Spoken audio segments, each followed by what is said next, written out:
And we are live. Hello, everyone. Welcome to the spaceship stream. You could be watching from anywhere around the country or the world, and I really appreciate every single one of you coming to you from the spaceship studios from a galaxy far, far away. And now what we're going to be doing is I'm going to be shout out to Bubbles in the background. I'm going to be switching over to the other window. Right. So, hello, it's me, Alien Spaceship. I hope everybody's been having a good, Independence Day weekend, and a good Sunday, and we have the week coming up. So I'll be keeping an eye on the trials and the different things that happen with that. All right. So now what we're going to be doing is we'll be playing the game for a little bit, and as we talk about the variety of different topics, and go from there. All right. So here we go. I'm going to be launching the game right now. Shout out to the cat. Shout out to Bubbles. He is talkative.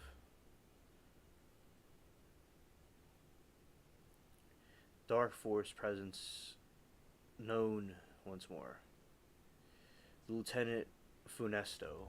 Alright, so in the pirate game they have Lieutenant Funesto. Okay. Alright, so let's launch this.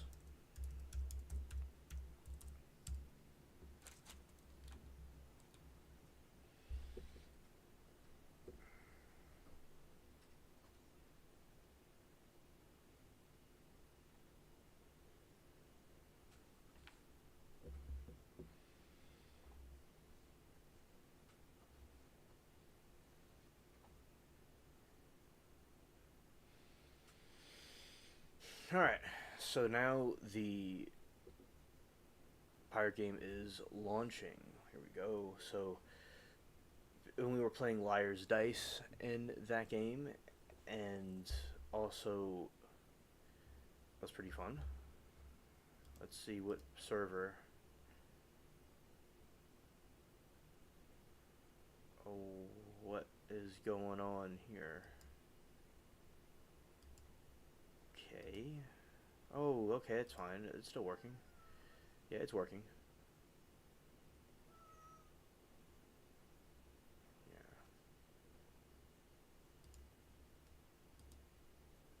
Alright. I'm going to see how the cat wants anything, but I will be right back.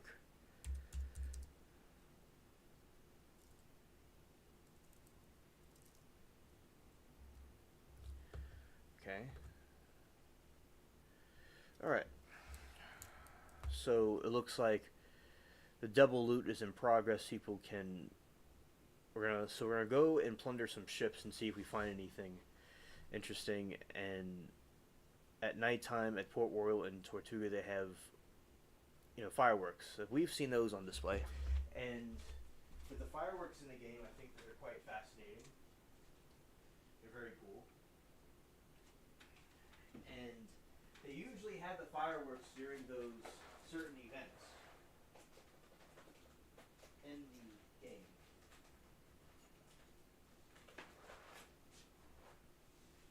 And I always thought this quite fascinating that they add a touch to it during the holidays. And now I am back over here. We're gonna go and do some plundering and go on from there. Alright. Okay, I'm gonna put this here. And well, I'm gonna show you all the game, of course, where you all could see it. Okay. Alright.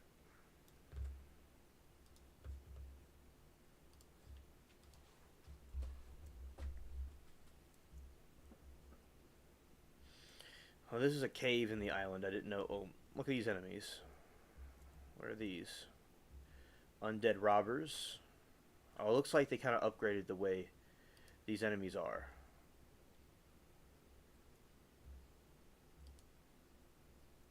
Okay. I like how they upgraded the pirate characters in this game. And now they're all gonna start attacking me now.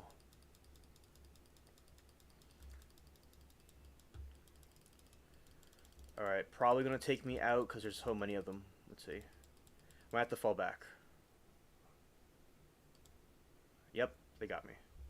Now we're going to go to that jail. Okay. As I said, some situations it's good to have multiple people with you. Now let's see if we find the NPC in his cell, because there is an NPC. That's kind of like funny. It sounds like incel, but it's not. It's like, let's see. So there's a nice bed and a nice pillow. The other jails don't have that.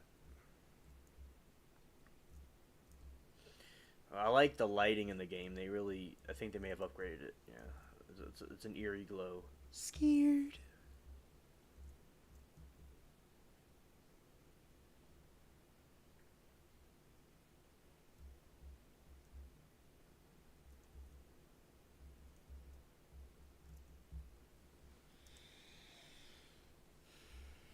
Okay, here we go.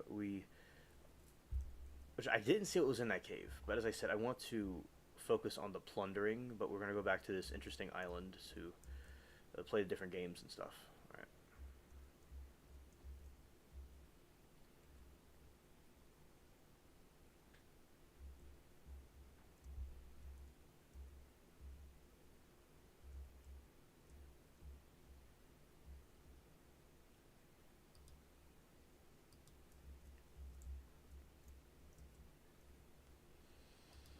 Alright, now we're going to go get some plunder.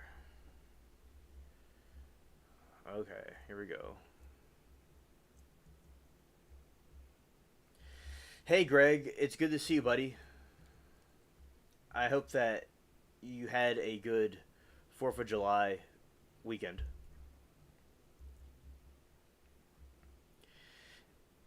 You know, as it's coming to a close.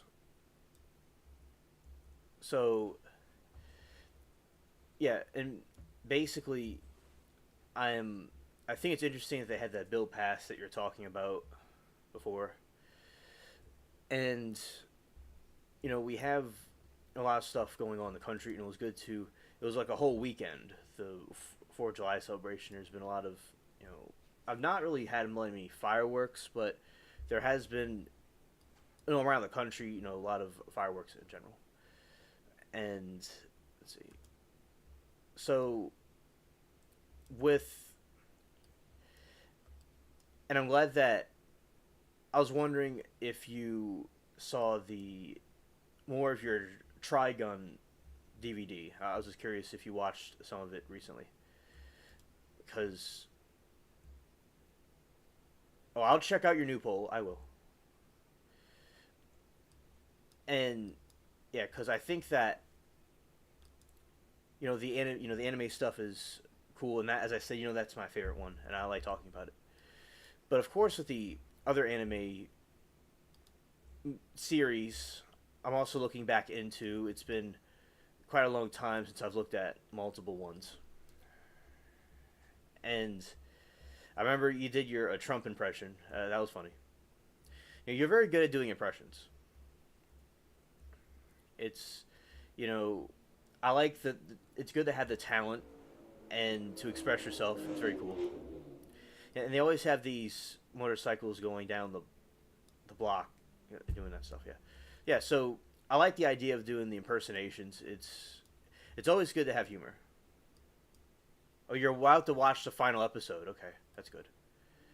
You know, I think that show was, you know, very cleverly put together. Now, recently, as I've said 100,000 times, I've been watching some Twilight Zone episodes because of that's what they show during Independence Day. And I've been seeing a couple of them from... Oh, you're welcome, Greg. I've been watching a couple of them. You know, some of them were from the 80s at night, and then the other ones were from, like, the 50s. And I think that a lot of stuff that's happening in the Twilight Zone is happening in the modern age, in the modern day.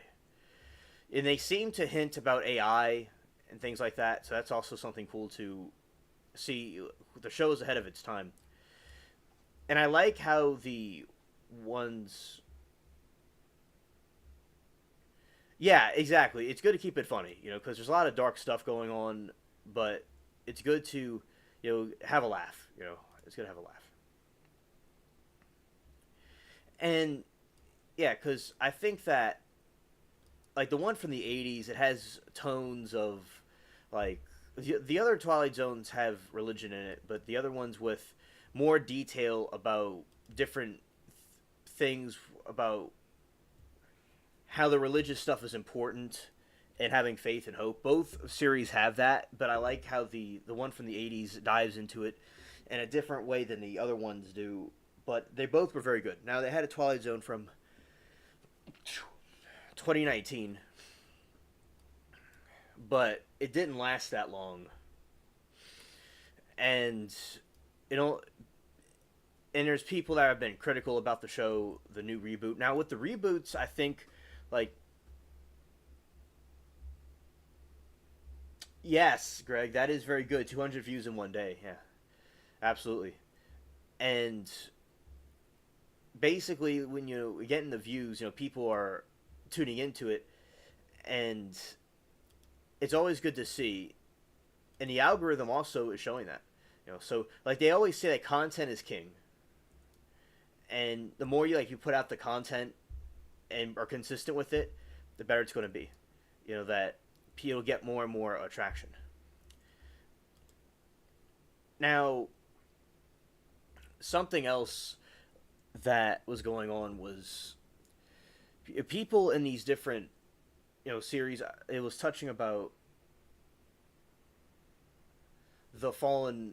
Like one time they had this creature for one of the shows, and it reminded me of one of those like fallen angels or those watchers we talked about. Both I said both Twilight Zones are excellent from the '80s, and the one from the '50s are both excellent. I like how the one from the '80s continued it. That's what I'm trying to say. But and they also had something other different themes than the other one, but it was a good. They both complemented each other. But the one from the 2019, I thought it was good, and I like the idea of the Twilight Zone being rebooted and like people seeing that kind of stuff. And I'm gonna be doing that at some point, Greg. I used to do that, but in recent times I've been just focusing on other type of attributes of the show. But we'll definitely.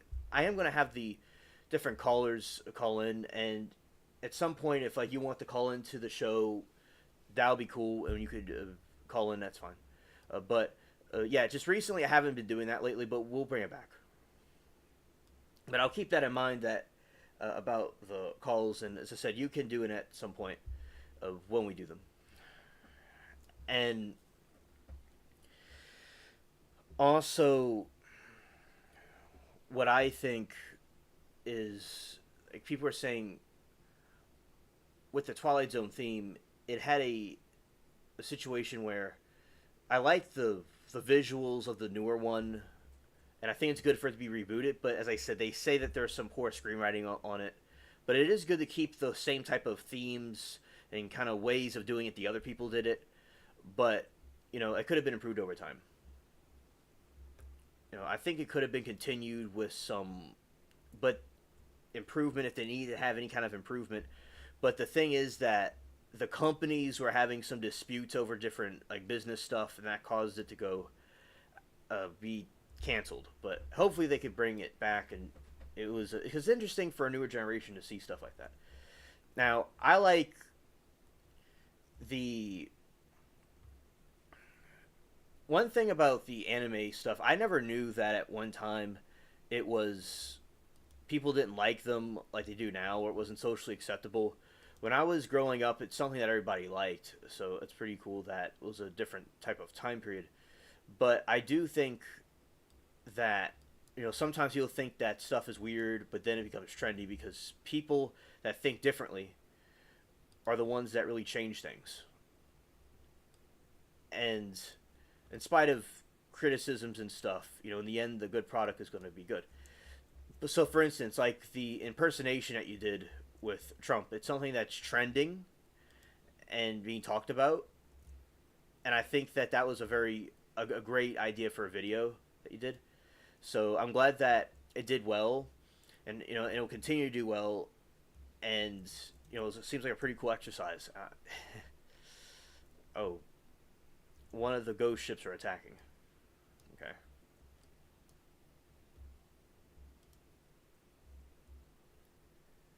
Okay, gonna go here. Attack. Ooh.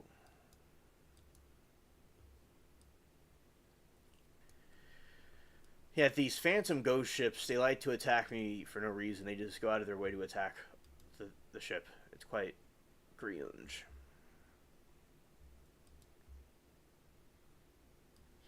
The cool kids like us nerds for watching anime. Now everybody's watching anime. Yeah, exactly. Exactly.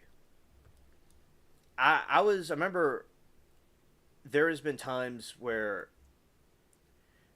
yeah, I was seeing these different things where like I wore glasses. I mean, I technically might still would need glasses, but I could see to like 2020, but I don't know, allegedly it may not be 100%, but I could see pretty well. Oh, it's on the other side of the ship. So sometimes people thought I was like a nerd for glasses, and also I'm into computers and stuff. But yeah, I'm.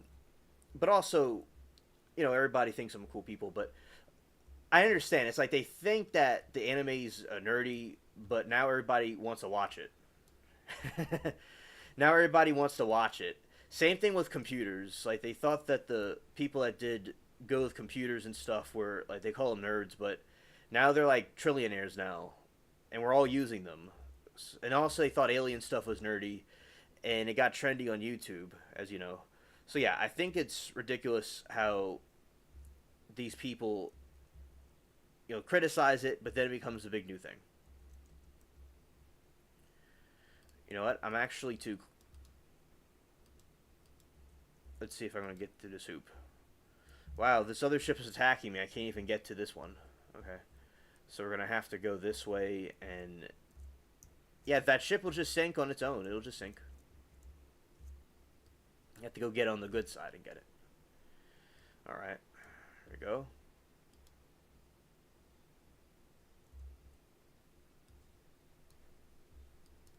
Okay, turning this way, going over here.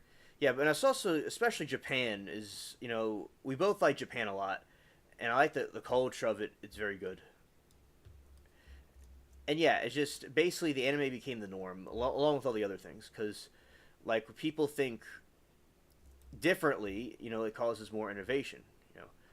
With people that challenge the status quo. And I think it's very important to do that. Now, another thing that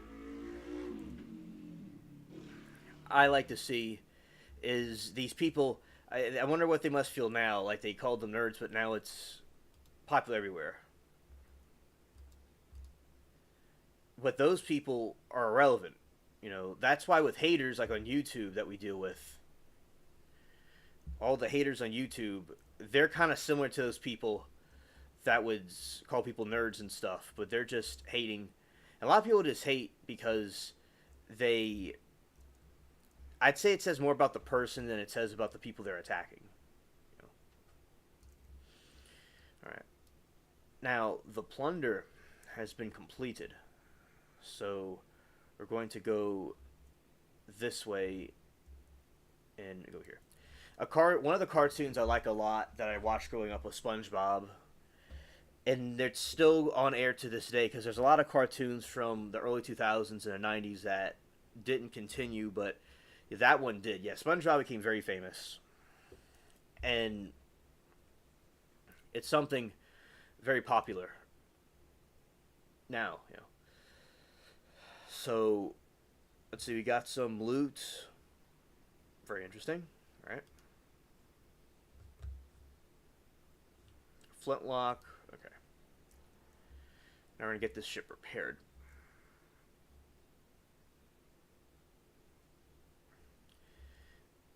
Like they have SpongeBob merch, and SpongeBob stuff is everywhere. Now, Cartoon Network, I'd say, had a lot of the anime stuff. As I said, I always thought it was cool.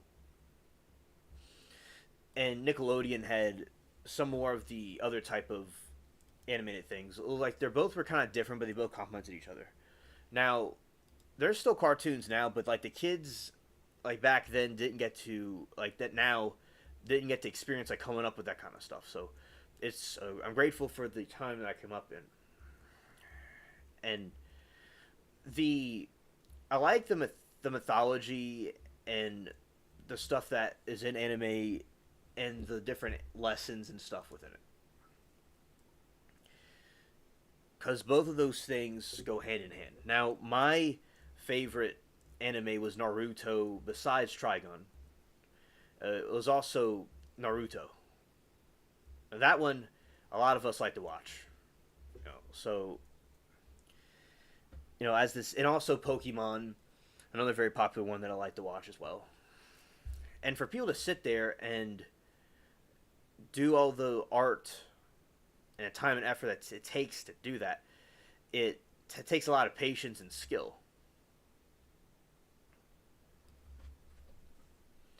So I think that it is essential for people coming up to have seen that. It was good for development and entertainment purposes too.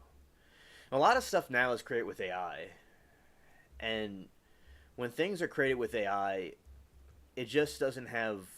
I think AI is excellent, and I made some things with AI that are like the images and stuff. They're very cool. I think it's actually a very good tool to use for people that want to make movies and animations and stuff. I just still will appreciate the physical art that went into it. So that I think both could be used. Now with AI in general, if you're going to make an entire series with AI, sometimes it can get things a little bit mixed up. If there's been these different films and pictures I've seen. When I mean a picture, I mean like a film. That's kind of an old term for it.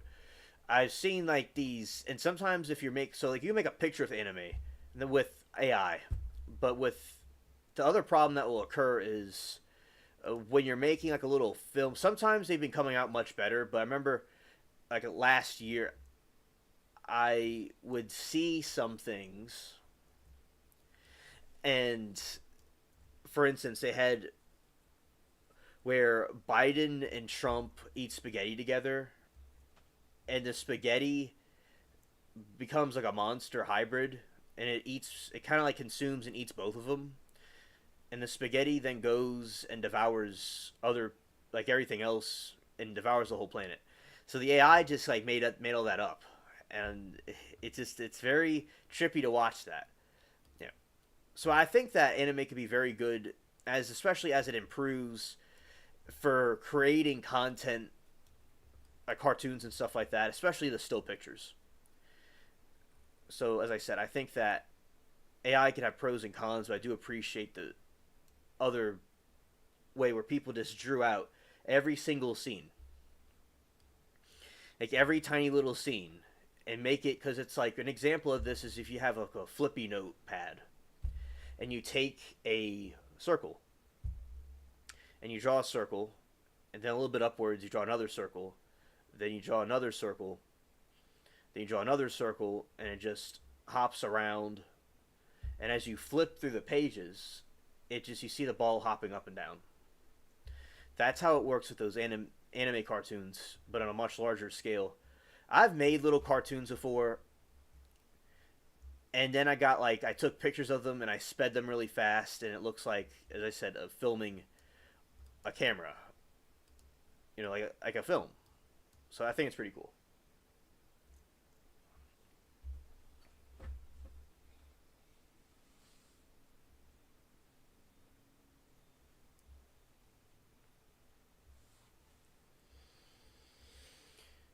All right.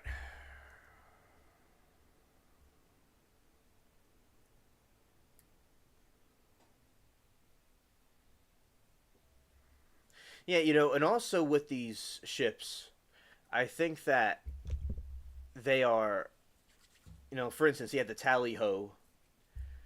Kind of like yo ho, it's a tally ho. Yeah, so that ship, I said it's a giant warship.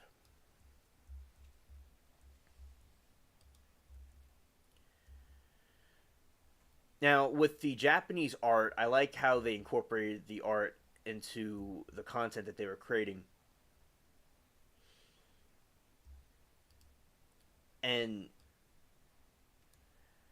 it's very unique and different, say, than the American versions of it. Hello, Jerry. It's good to see you, buddy.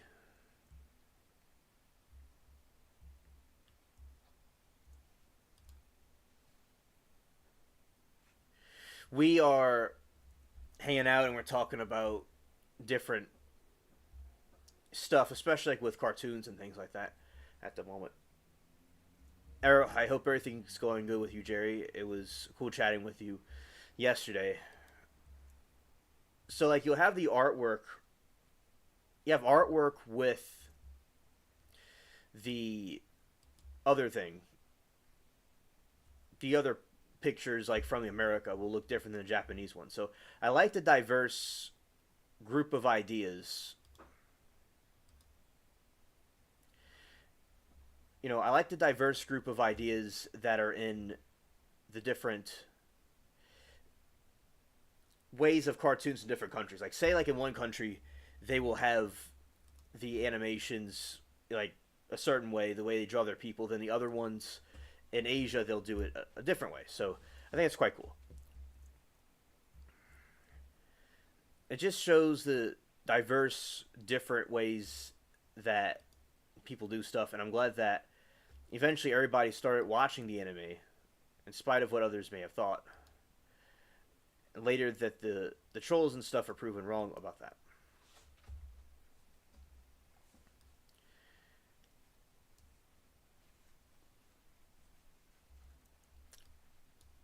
And so I think that it's pretty cool with the way they did those different cartoons over time. Now, when I was coming up, I'm sure many of you would see, is that with 3D, they were able to, like, you'd have 3D glasses, and they were like it's like a blue and a red lenses on the glasses. And when you have blue and red on the glasses, they would produce a 3D effect. As many of you would know, because y'all were around too. I was a little, but as I got older, I saw 3D movies where it was more like everything's like IMAX now. Like, all the way the 3D is done is like IMAX is basically. So when I first got into an IMAX, I didn't exactly know what it was, but I was like, all right, let's see how this goes. And then what happened was, you weren't a big fan of 3D movies. Oh, okay. Yeah, I liked 3D movies, but I could see what you're talking about. And yeah, and the glasses were kind of, uh, you know, yeah, it was kind of interesting. I mean, I thought it was like fun, but I could see what you're talking about. Like, I would take my 3D glasses off, and I would see like blue and red outlines on all the characters, and sometimes I put the 3D glasses on for no reason, and it would just everything looked trippy. So yeah, with the 3D glasses, I would look at them, and just I would see the different characters. I saw some pretty good ones, but also it was kind of funny at the same time the way they did it. And then Greg said the idea of it was cool, but it got annoying and old. Exactly, it needed improvement.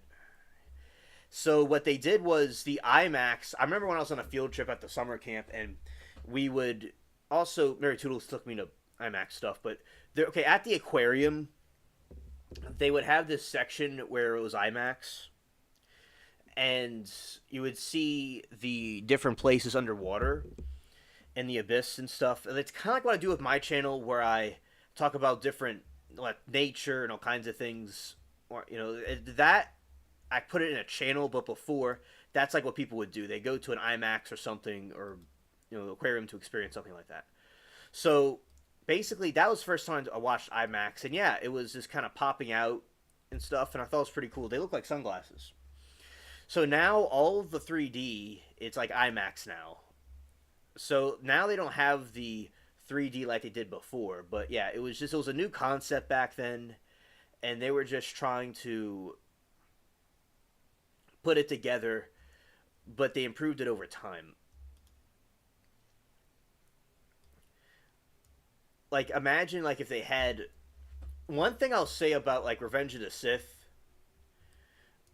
is that I thought it was cool that they had a Star Wars that was in like the modern era with the modern technology. And a lot of people in the early 2000s, and people can have their different opinions about Star Wars. That's fine. But basically, the thing that occurred was you people were hating on the movie the way it was like written, and I think that now a lot of people like the trilogy, the prequels they're called. Now, like we were talking about with anime, like at the past, the people didn't like it. Now everybody's watching it. I tell you, it's like it doesn't really matter. It's like a story is a story. Like it happens the way it happens. Like I take it like say Star Wars was a real event that occurred, just like being hypothetical. Oh, it wasn't, but it was just pretending it was. That's just how it happened. You know, like in life, things aren't screen written usually. It just happens. So that's just how Anakin was, and that's how it all just took place. You know, in real life, people do things that they shouldn't do, or do things that they should do. It just it's how it works. And Anakin just didn't like sand,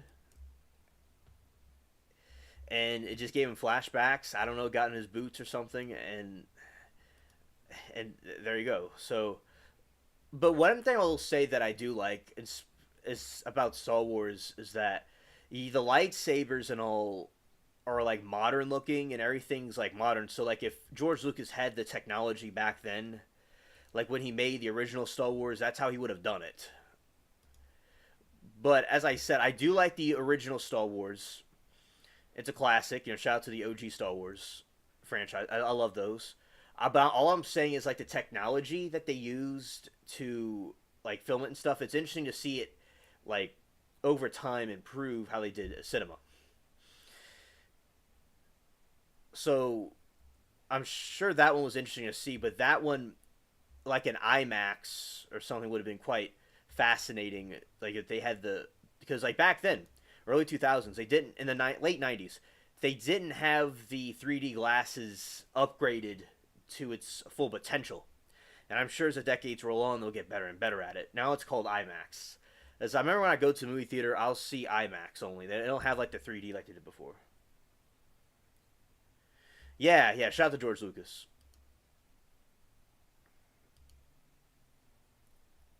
And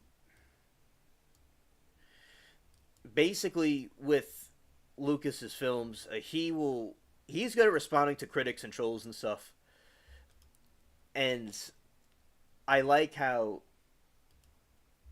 you still haven't seen the movie in IMAX yet. Yeah, I haven't either. I haven't either. But it would be interesting to see it in that way. It's popping out the screen. Like imagine like when Darth Vader's mask is being put on his head, it's kind of like popping out the screen. As it'd be pretty cool. And I'll say like people, and we will probably feel this way too as we get older. Is that people will feel like a specialness about the time period that they came in, and like that was like their modern era. Now, with me, as I said, I like the original Star Wars, and also I like the newer ones. And another thing that's appreciated about the newer ones is the way that they had the newer technology to make it look like you're really there with the different stuff. But the nostalgia from the other ones are pretty cool too. Now the sequels are not really well liked because there's some I've seen. I think all of the sequels. I think I had to, but I saw them like from 2018 and 19 and stuff like that. Like I saw the newest one that came out, but I think that as I said, there's like some political stuff allegedly in them. Like I personally didn't was paying. I was not paying attention to anything political when I was watching them. I was politically active back then. Like I was aware of what was going on politically. I kind of could notice some things, but I wasn't really paying much attention to it. I remember I really and I was watching it in a vintage movie theater that was like still like in the early 2000s. It just kind of was like it was not upgraded yet, so it was like for nostalgia purposes. It was a vintage movie theater. I like how the bounty hunter is running away from me. That's funny. And yeah, you can even see like the modern Star Wars how the cinema and the filming and everything has improved. I mean, as the years go on, they'll continue to improve. But like, you can kind of tell like when a movie's like older than the other one. I've noticed some movies are timeless. Like I'll say like Titanic from James Cameron. That looks like it could have been filmed in 2015 or 2020 or this year, or it doesn't look like something from the 90s. Just the way that the camera's definition and the lighting and all, yeah, that looks like a modern film. But Cameron was a brilliant genius at what everything he did. So he really did his research on that. But yeah, because a lot of movies from back then did not have this like a definition that he had with the different films. So yeah, with three, I saw Titanic in IMAX when it came out again, and it's like you see the ship sinking, and it's like kind of coming out the screen. It's interesting. It's much better than like the older version of it. Oh yeah, The Matrix. Now, The Matrix I got more familiar with in recent times because of the memes about it, and what it's talked about a lot in social media. You know, breaking the Matrix. But yeah, that is a movie that we've talked about on here. Because like I like do like read the entire article about the movie. So yeah, I've read about the Matrix, and I know about it, and I've seen the Matrix, just later. And with the Matrix, yeah, that would be a very good one too to see in. I'd say in IMAX. That would be interesting to see because all the different people trying to attack him and stuff. Yeah, it was pretty interesting.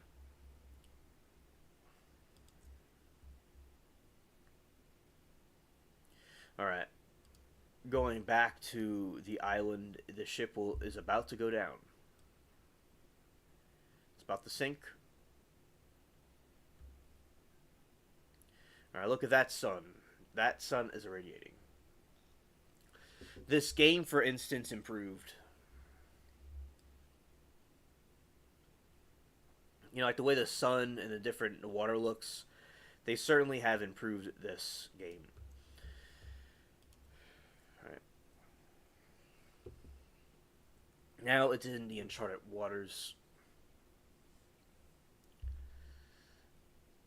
Yeah, and I think The Matrix was filmed very well. The definition of The Matrix, the way that was filmed, I'd say looks like a modern film. Like, it doesn't look like a film from a long time ago. It looks like something that was made recently. So that was another one that had a very good definition to it, including Titanic. Yeah. Because I've seen clips of it. And I don't really know exactly what they did to make it look that way. Like, back then, if it's a certain type of camera they use, or editing, or both.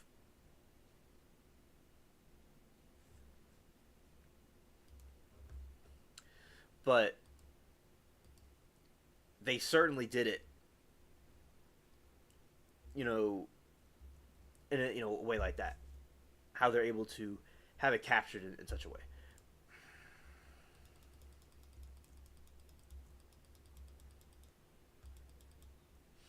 Right, throwing the knives. Okay. So Star Wars said very good type of animation as the newer ones have gone on. But the other one, as I said, the OG ones are cool too. But I like how they had these things that glide. Yeah, shout out to Revenge of the Sith. I like how they had these things that glided, and they had these red smoke coming from them, and that was very cool. Yeah. And another thing about Revenge of the Sith is like it shows like I was seeing when I was very little. Oh, I forgot about Lord of the Rings. Oh, good grief. But yeah, with the Revenge of the Sith, like it shows you why Yoda is where he is. It shows you what happened to Darth Vader because I saw the original ones first when I was very little, and then you would see it, and then it's like, oh, okay, this is how he became Darth Vader. I thought that was awesome, and I got the Darth Vader hat, the Darth Vader mask, and I used to talk through it, and yeah, very nice, black and very metallic. Thank you, Greg. Greg Clips, thank you. And yeah, with Lord of the Rings Forever too, yeah. So with Lord of the Rings, that my buddy that I used to talk about aliens with back in, when I was in school, yeah, he got me into Lord of the Rings. I don't know, I either don't remember Lord of the Rings or didn't see it. And hello there, Duke. It is great to see you, buddy. Hope you're having a good Independence Day weekend. Shout to you. And yeah, so Lord of the Rings was very good, very excellent. I like the Shire and the mythology and stuff because basically, with that movie, you have a situation where it's like my ancestors. Yeah, Lord of the Rings is your stuff, Greg. Yeah, facts. Now with Lord of the Rings, yeah, I'm related. So it's based off of some of my ancestors that were like in the British Isles. That's what it's based off of, that area. And it, because basically Gandalf is a Merlin type character, and then you have Frodo, the hobbits. Now allegedly, now we talk a lot about the mythology stuff in this channel because I believe that there was truth, like those beasts and those orcs and those things you see in those movies allegedly existed at one time, and they may still exist some in little secluded places now, and they were products according to a Christian interpretation. And hello there, John 14:6. Hello there. And there's allegedly a theory that they're from products of fallen angels mixing with humans and other beasts of the earth, or doing it, or aliens, which are kind of the same thing, creating hybrid creatures. That is one of the theories about them. Hello, John. Okay, John says there's a video about a space. It's called "What Is God Like" by Frank Turek. I recommend it. It's very fascinating. I hope y'all are having fun. Well, thank you, John. We are having fun. We're having a good time. We're talking about a variety of different movies and stuff. And thank you for hanging out with us and being here and mentioning that.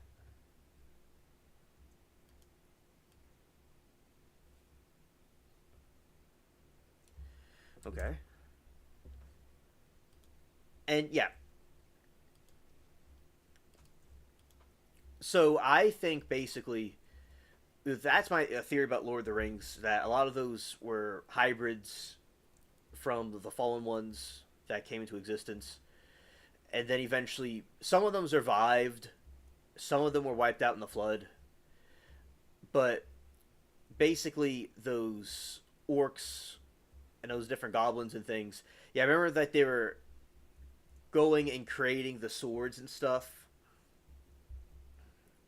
and they were hitting them, you know, because you do that like blacksmithing, and you had all these like orcs and these like goblins and things. And they were just making a bunch of weapons. They're about to raid the castle. Yeah, so and I like how they have Will Turner, the character Orlando Bloom that played Will Turner in this movie that this game is based off of. They were doing it in the other one too. You know, so I think that is very cool. You know, that he was in both. And they had the elves, and you see like Frodo's like the underdog, and is the little hobbits, and they're able to protect and have victory with the help of the wizard. And then the ring, you know, there's very symbolic, a lot of symbolic stuff about that ring.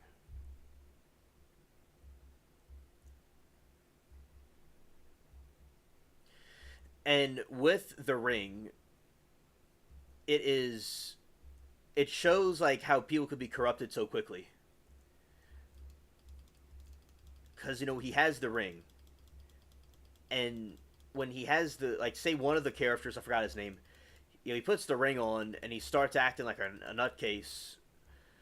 You know, there's a couple of them, all right, that act crazy over it, and it's like it's pure power. And like what Ragnar Lothbrok of Viking series said that I say this quote a lot on YouTube is that power attracts the worst and corrupts the best. And yeah, that's what that ring symbolizes, and how it just destroys everything in its path. You know, it just destroys everything, and that's why they had to overcome the temptation of it.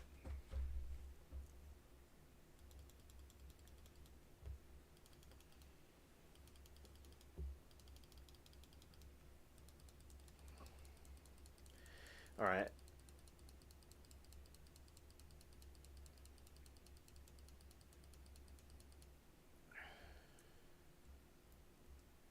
all right.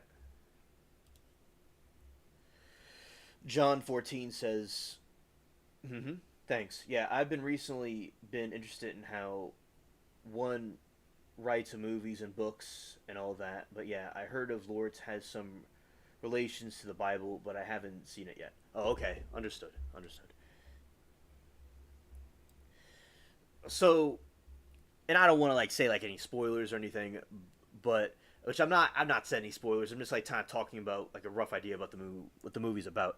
And yeah, you have these different quests and stuff that they'll go on, and like the giants and the different creatures and things like that. Like for instance, dragons were allegedly created from those things. And my theory is that yeah, you know how like in scripture it talks about the Watchers, and the Watchers were they came down with Earth women and they created hybrids. I have a theory that they were now. There's a theory that's been going around that the not all aliens necessarily, but a lot of the some of the aliens that we see are part of those fallen angels, some kind of a way, and maybe they created the hybrids in like a scientifically or spiritually somehow, or they did it literally like what the Bible says, how they literally like went with them and created the offspring that the other way. But yeah, so I think that it's very interesting to see how over time in these different movies and these different stories, you'll have people that referencing things from the scripture and things from the other types of mythologies, because I believe that the mythologies are connected with reality, like with things that did happen, possibly, because I don't think they're all made up. Like that was them, like those the fallen angels, fallen watchers were those gods and things like that that came down. Like it was them, and so I do think that, as I said, not all aliens necessarily, but I do think some of the aliens that we see are allegedly connected with that too. But yeah, for Lord of the Rings, yeah, those creatures are hybrids from the Watchers, apparently, according to some theories. But yeah, there's other biblical type of elements in that story as well, and like Harry Potter, for instance, they have Griffiths and stuff like these fallen ones. They created hybrids with all the people of the earth, and when they did stuff like that with not people but just people, the beasts, everything in the sea, everything was intermixed with them somehow. So yeah, that's why they had these like a lion with wings, like with bird wings. So allegedly, if it's true, it was because of that. And Lord of the Rings has a lot of different attributes from those lessons.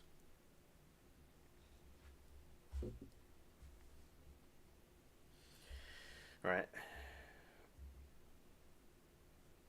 And in this game I'm playing is called The Legend of the Pirates Online.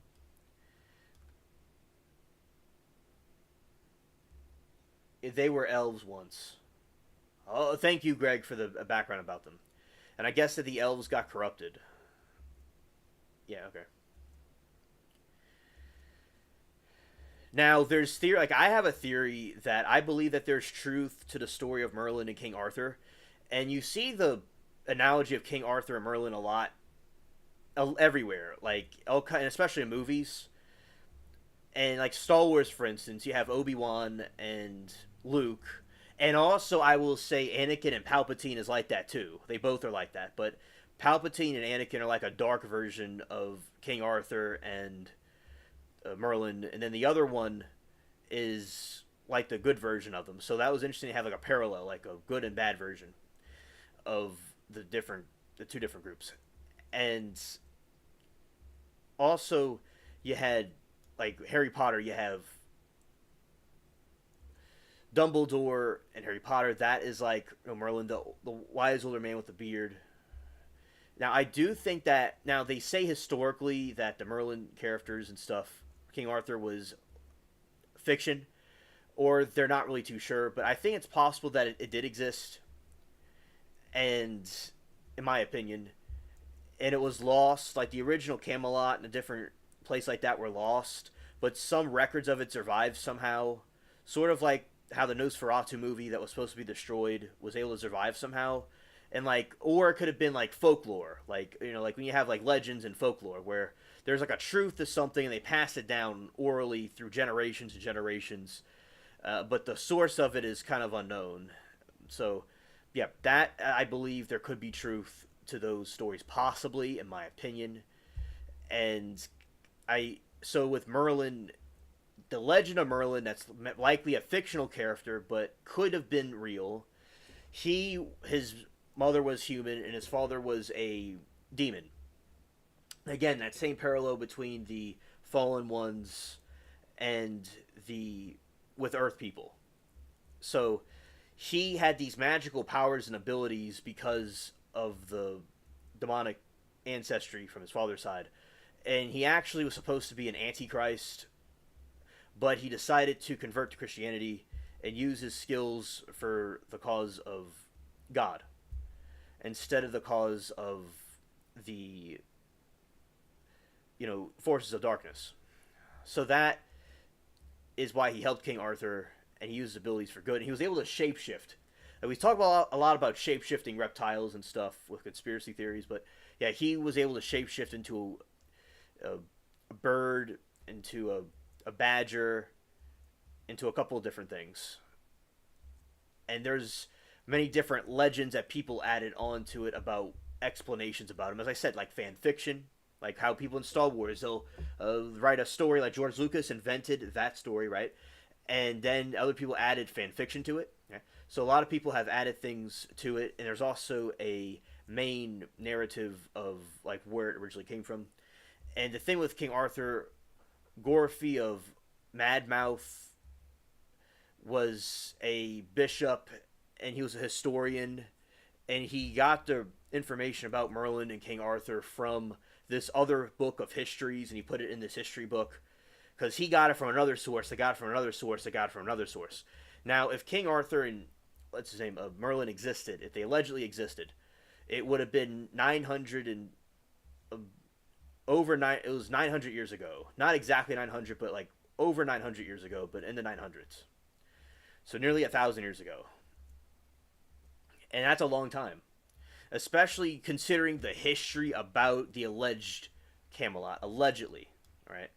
That there was, the Romans didn't like King Arthur, and in the story, and all these different kingdoms didn't like King Arthur and his knights because he was just too successful with what he was doing, and he thought he was a threat. So they had this plan devised where they got his best knight to do adultery with his wife, and he was so focused on that.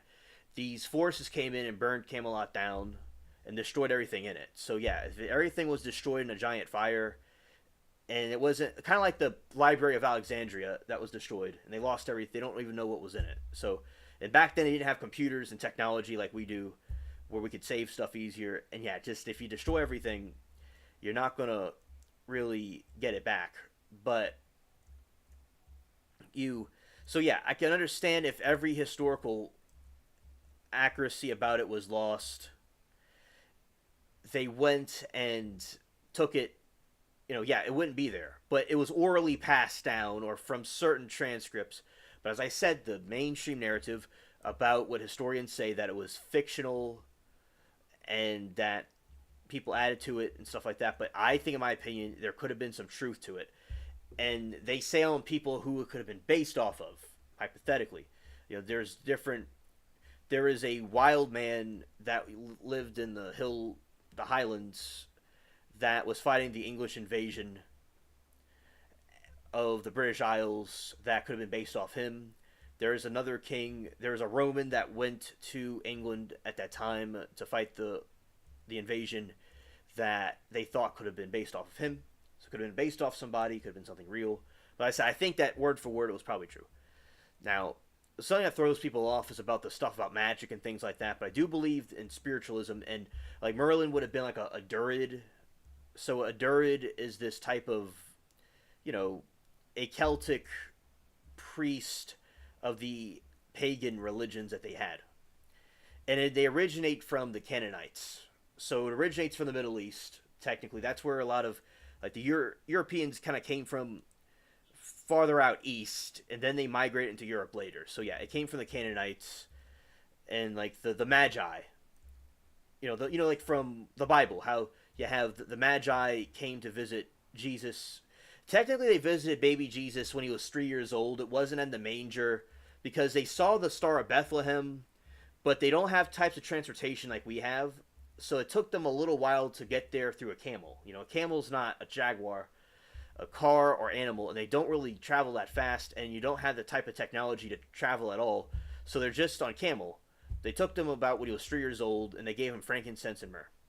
So the Druids and the Magi were kind of connected. Like, they were from the same origin.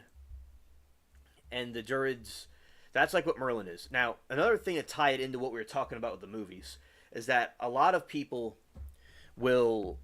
these movies have themes from these type of stories from a long time ago. So oh, hello there, Anna. It is great to see you. Welcome. So you have a lot of these themes in these stories that are repeating itself throughout history. So it might be the same story being told over and over again in different ways. And the concept of, like, I've seen cartoons and movies where it's the same thing I've seen before. And I hope you're having a good evening. And also, John 14:6, I appreciate talking to you. And what I do with people that I've known from live streams and people that I know on the platform, I make them a mod. So, being a cool people, here is your wrench. Welcome. I appreciate your commentary on the topics that we're talking about. Welcome. And also, I think with the fight between good and evil, now one thing with the Star Wars that is overlooked is the philosophies between the Sith and the Jedi.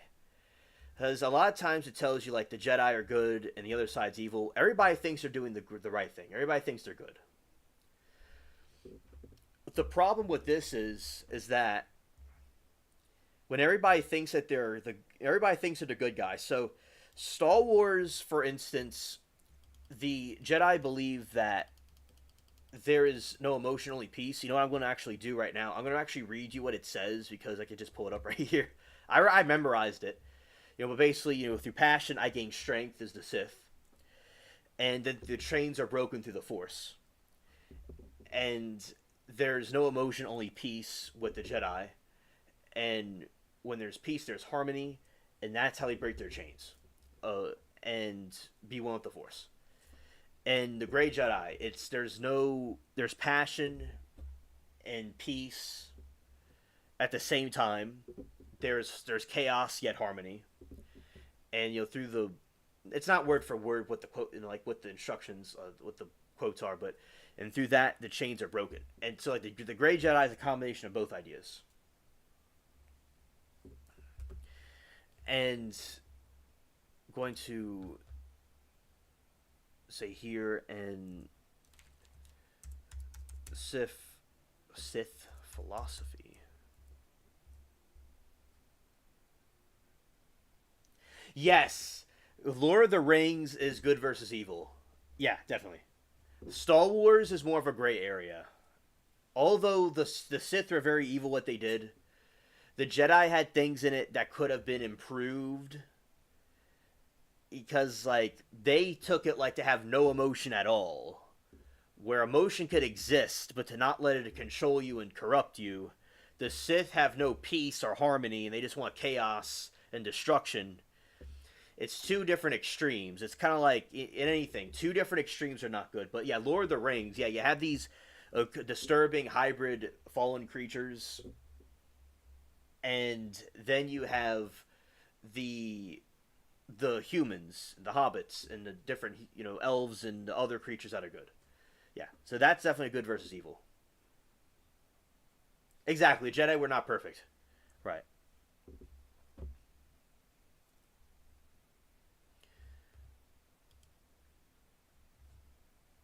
And like if Anakin's mother's being murdered by a bunch of savages, he's supposed to just be calm and peaceful. That's not. I disagree with that. And I think that he could have had a wife and kids, and he was either being manipulated by Palpatine to uh, through dreams, or he was just paranoid and he had PTSD, or a combination of things.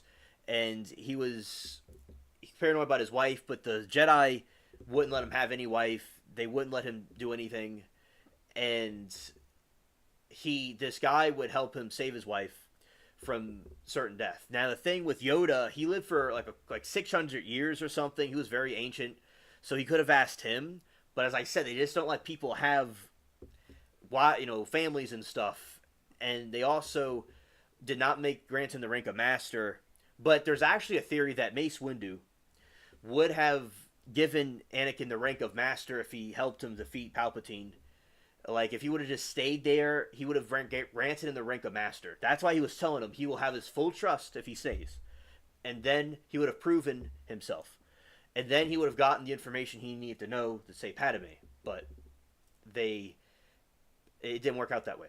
But basically, I thought Mace Windu was really cool. He had a purple lightsaber. I mean, that character was cool. I saw it everywhere. And the Jedi needed reform. All right, they needed reform. And the Sith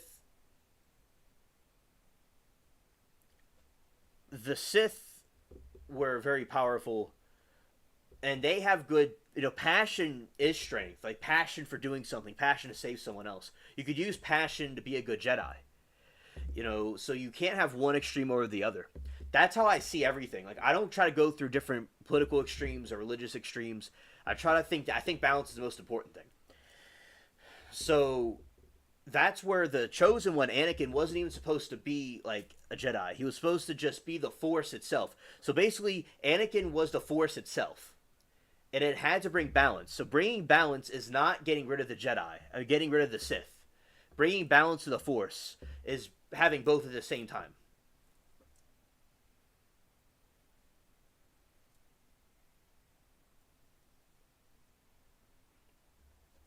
Yeah, Mace is my boy. Yeah, shout out to Mace. Anna says, John 14:6. I thought of writing ghost stories and sending it to a publisher company that advertises online. That'll take manuscripts, but I hear you need an agent. Don't want to get involved unless it goes somewhere. Yeah, and also, Anna, I think you'd be very good at that. And I would say if you're able to find the right information about it to try it one day. We only get to live once, and or YouTube is good to have different stories, and YouTube reaches a wide audience. But as I said, do whatever you feel is best. But that would be pretty interesting to see, and we'll see what information, like if you need an agent or not. I think that is true. So like the Jedi is, there is no emotion, there is peace. There is no ignorance, there is knowledge. There is no oneness, there is harmony, there is just the Force. Okay, I went out for a second, but I'm back.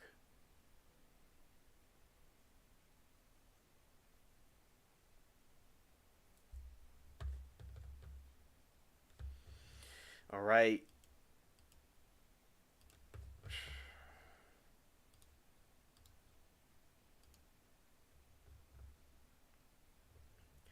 All right, kind of going out for a second. Let's see, anything else open?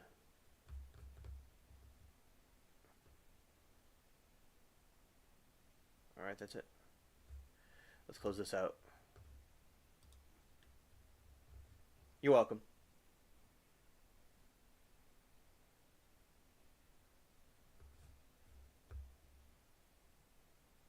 All right, I had too many windows open, so that's why it was going out for a second. Let's see, hopefully it brings itself back up. It doesn't. It's over here. Alright, looks like it's doing a little bit better. Okay. Yeah, I had too many windows open.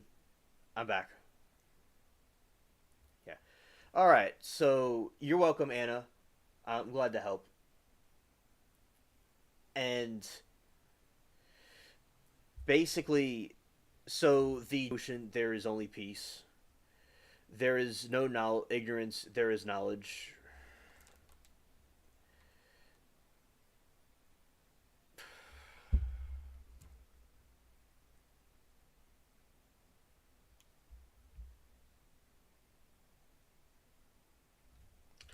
Alright, let's shut this thing off too. Let's get rid of that one too. Okay. Switch it over here.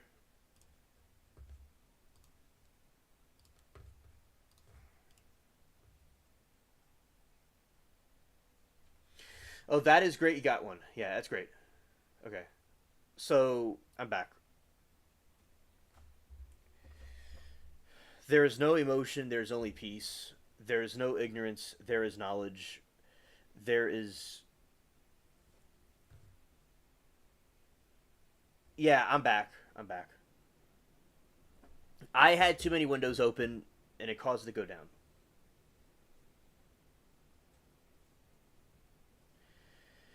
Alright, so there is no emotion, there is only peace. There is no ignorance, there is knowledge. There is no passion, there is sincerity. There is no chaos, there is harmony. There is no death, there is just a force. Peace in the Sith code is peace is a lie, there is only passion. Through passion I gain strength. Through strength I gain power. Through power I gain victory. Through victory my chains are broken. The force shall free me. John 14:6 says, yeah, that's a good idea. I don't know how to get agents now, but I don't know if you stay dedicated, you can make it happen. I'm thinking of being a self-publishing eventually. Oh, that's very cool. That's very cool.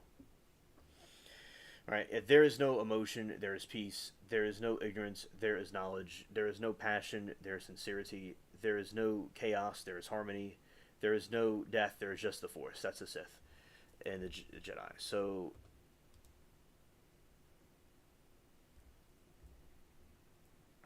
the Jedi is peace, knowledge, sincerity, harmony, and the Force.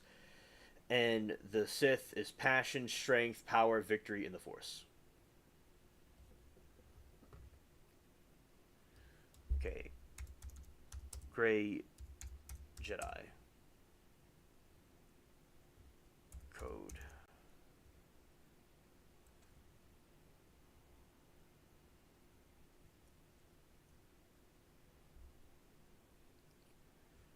All right.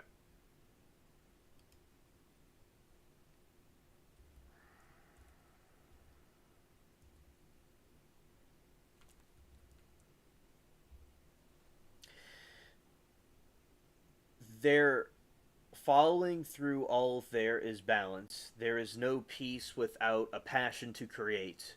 There is no passion without peace to guide. Knowledge is nothing without the strength to act. The power is without cause, is peace to guide. Knowledge without something is no. I'll get it right. Knowledge is strength without the strength to act. Power is kind without the sincerity to see. I gotta get one that can see better. Okay.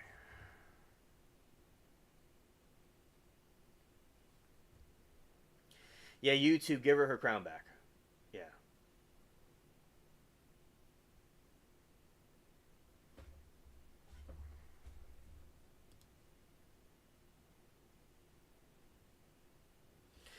There is no light without dark.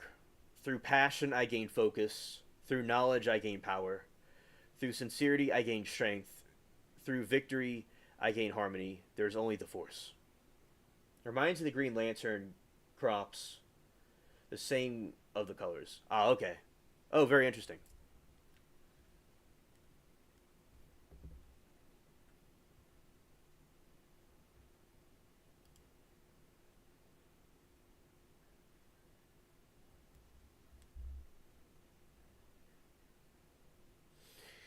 There is no dark side, there's no light side, there's only the Force.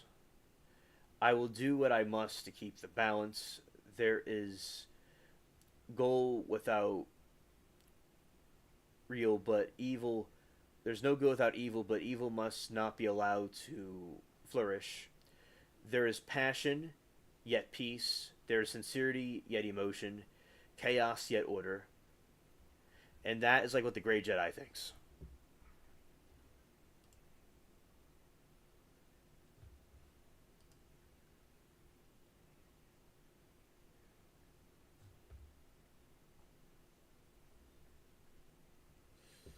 So those are different philosophies of different Sith and Jedi philosophies.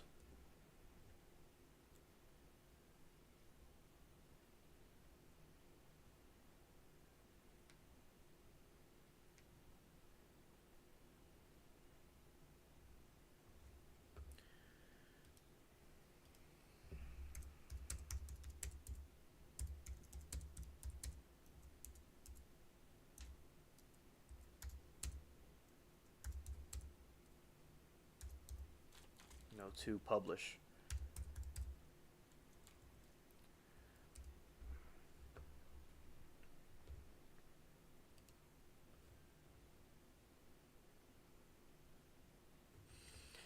All right, here's some information. So, do you need an agent to publish a book? Is the question of the hour. Here we go. Not necessarily. You don't always need an agent to publish a book, but it largely depends on your goals and publishing path. Here's a breakdown. Traditional publishing with large publishers. You'll likely need an agent, major publishing houses, such as those with Big Five like Penguin Random House or HarperCollins, generally only accepting submissions from literary agents. Agents act as a vital filter for the vast number of manuscripts a publisher receives. Benefits of having an agent. Agents have established relationships with editors, known market trends, and can negotiate a better publishing deal, including advances in royalty and rates, and assist with selling various rights. Traditional publishing with smaller publishers. Agents may not be required. Many mid sized publishers and smaller presses welcome direct submissions from authors without the need for an agent. Still, an agent can be beneficial, even if not required. An agent can still help negotiate better contract terms and potentially facilitate future deals with larger publishers.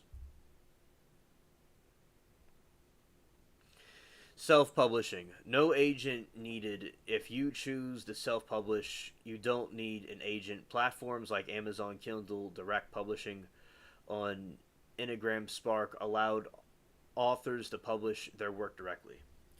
You're in control of self publishing, gives you complete creative control, but also means you're responsible for all aspects of the process: editing, design, market, etc. In short, if you're aiming for a major traditional publishing deal, an agent is usually necessarily necessary. If you're open to smaller presses or prefer to self-publish, you can potentially bypass the need for an agent.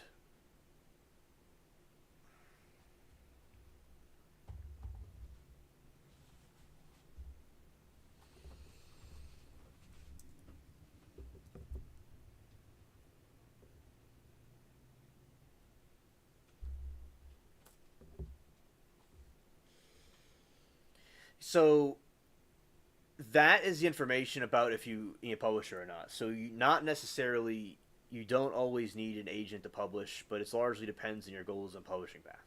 All right. So that is the answer. Hopefully that answers the question about if you need an agent or not.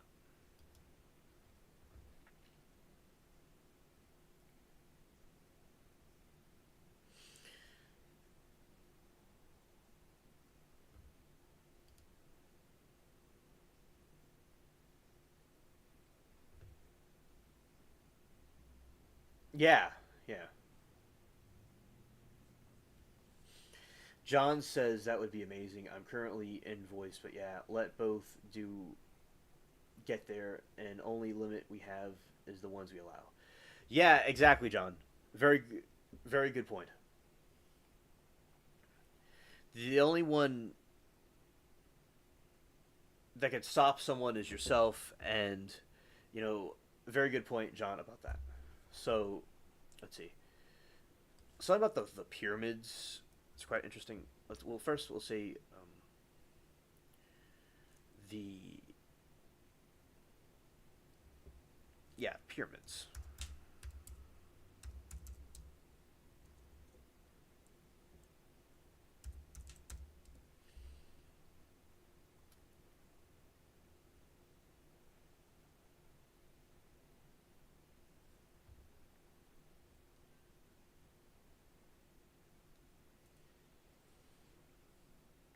Anna says, "What? How much agents get?" And thanks for the info. Yes, you're a big help, Alien. Thank you. All right, let's see. How much do agents get? All right, let's see.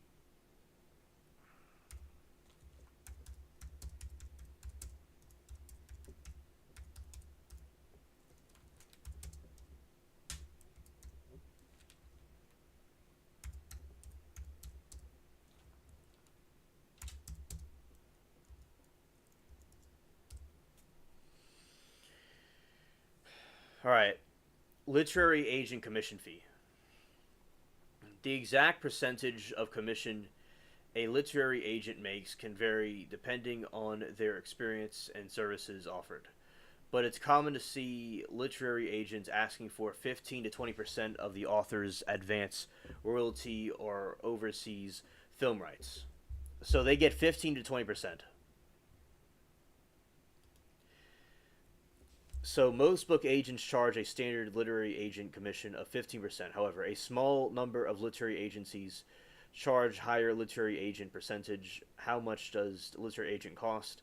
Most publishing agents in the United States take 15%.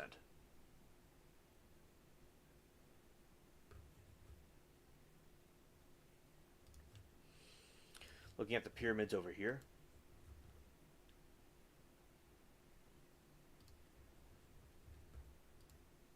Put me down there somewhere.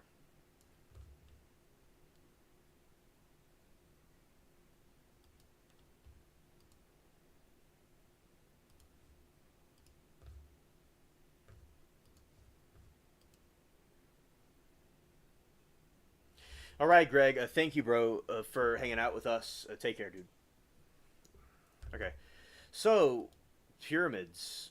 Something we love talking about here. All right, so we know of these ancient structures, and how did they get there exactly? There's a lot of conspiracy theories and mythology around these things, and you see the three pyramids represent Orion's belt. Correct, Anna. Right. So basically, the three pyramids is like Orion's belt. I see Orion's belt like kind of like in the fall. It's there the whole year, but you see it differently in the fall, and also with these pyramids, they're all over the world, and it's a triangular object. Now they say how people could have built it themselves, and the crown, it measures how much people are typing in the chat, and it gives the crown to people, the three crowns are given to those like that are like, I guess it works as that they're typing a lot, and YouTube itself gives it out. I have nothing to do with it, but yeah, YouTube, give her crown. She needs it. So with the pyramids, they're built all over the world, and although they could have been made by humans, I do think that aliens helped them or taught them how to do it at least, because they're gods. Like these gods came down, aliens, and they taught them how to do these things. So they're all over the world, and the type of technology it takes to build something like this would be difficult with the technology we have now. And I do think they had extra help. Like, for instance, there's this island where this fish god came out the water. All right, Greg. And it taught people on the island about mathematics and geometry and history and stuff like that. So there's stories of these. Yes. And yeah, Anna, I believe we'll come back to you. And so basically over time these we think that they're through a Christian perspective. I guess all the Abrahamic religions would think this, because they're from, this is something everybody could agree on, that the Watchers came and taught humans things that they may have not been supposed to know about just yet or at all, and then they started doing these things. So yes, I do believe they had influence over this and building it and constructing it. So, for instance, you have them in South America and China, North Africa. They're all over the place. Now, there's a story that I love talking about where they had a god.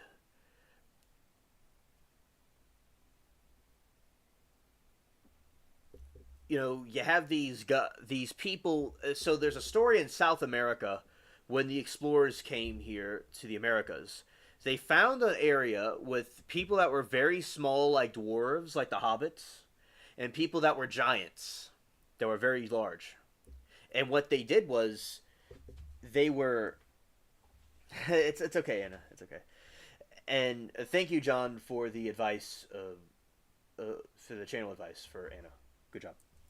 So, you have this situation going on where you have these giants back in the past. They found their hieroglyphics and stuff. I'm calling them hieroglyphics, but they're not necessarily hieroglyphics. The ancient histories of those giants from South America, they kept on building their pyramids on top of each other because they're trying to reach one of their gods. And one of their gods was a god that was flooding the earth trying to get rid of giants. That sounds very similar to the god from the Abrahamic religions that did the great flood in the time of Noah to get rid of the giants. So all the way across the world, very far south, you had giants that were building pyramids on top of each other to try to reach a god in the heavens that was trying to flood the earth to get rid of giants.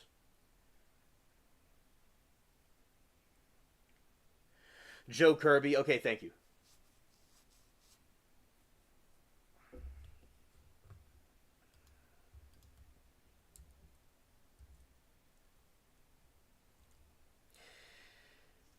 So basically, that is a connection you have right there between the Abrahamic God and the God of the other religions, where it wasn't just something that came out of the sky. It was something that all these other people around the world can confirm.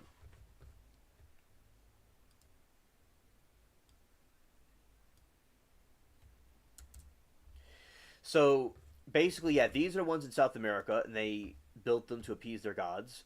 And you have people that are in two different parts of the world that are not connected. They don't have the technology that we have now. And look what they're constructing, like the same things. Like they're being visited by the same types of people. Also, the Bible itself, the scripture, was created by people from all these different parts of the Middle East and the world, in the old world.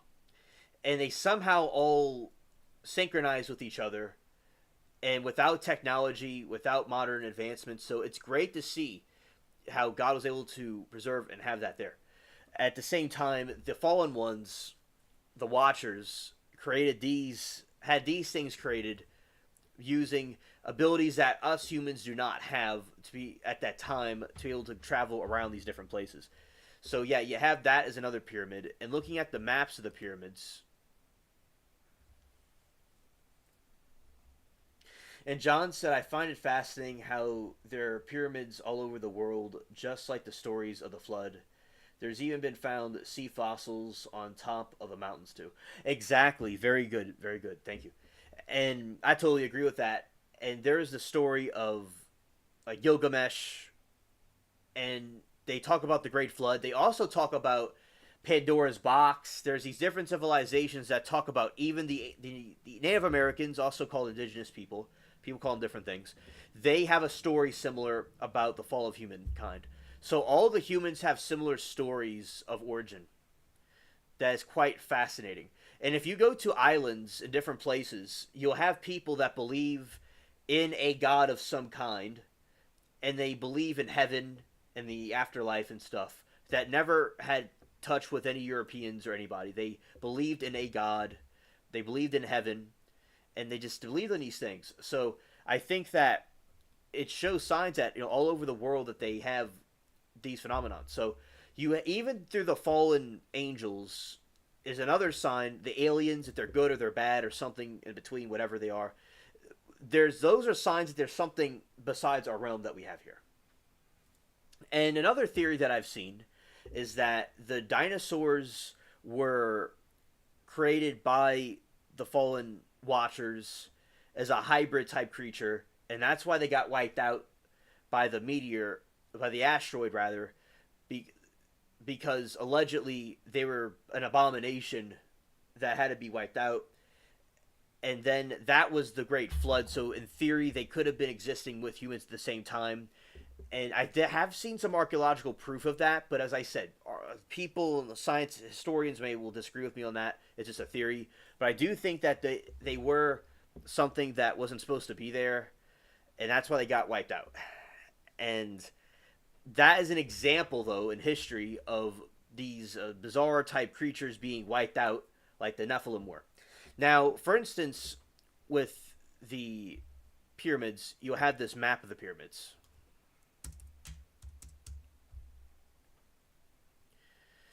And the world map. Now, I do believe that, as I said, in Revelation, it was taught that there would be these impure frog spirits that would appear in the end times, and they resemble the gray aliens, it seems, and because they have like frog-like features, so it is possible that they may be connected with them.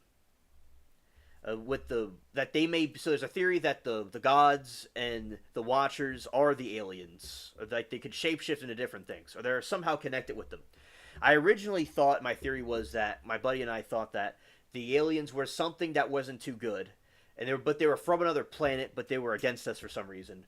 But maybe they were here the whole time. They were them.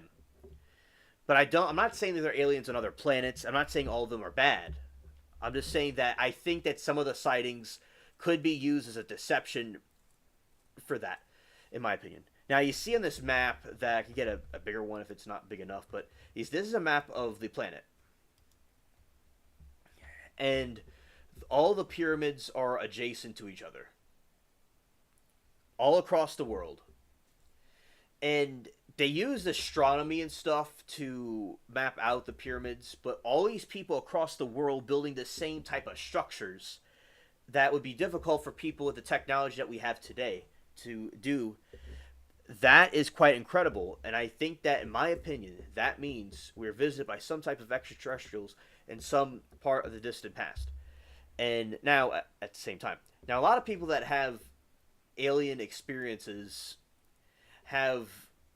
were experimented on, and some people don't have pleasant experiences with the aliens.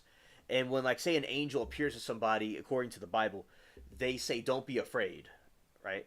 But these things don't seem to do that. So, right. And then you have some other pyramids, then it makes like an X. No, that is an occult pyramid Earth society, or it might be something a little bit different. Let's see what this is exactly. The Earth is split into 5 planets, 5 plates, like a pyramid, and earthquakes tend to happen at where these plates meet. We can tell by looking at this ley line map of the Earth equates. All right, so this is the map that we're talking about. The map on the screen is a map of where like you have these earthquakes and it makes like a pyramid type shape. Then you have pyramids and Orion's belt. All right, so this is Orion's belt.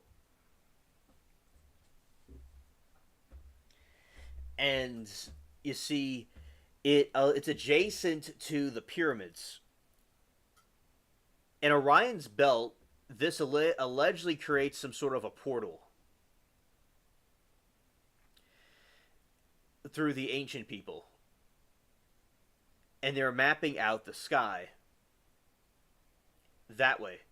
So, and I've seen Orion's belt. I've seen Orion, the whole thing. And it's beautiful looking. It really is. You know, I love the Orion's belt. Another thing that I could say about the Orion's belt, it reminds me of like the Trinity. And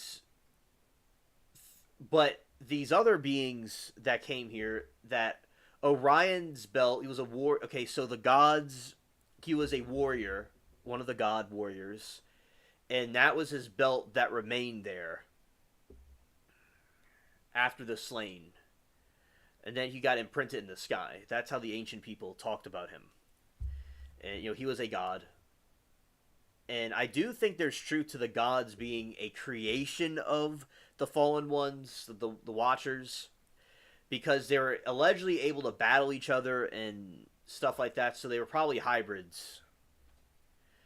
But yeah, so that is the pyramids, you know, and all these stars align. So you see there's Orion's belt, Orion with his bow and arrow, and him standing in it, standing over the pyramids.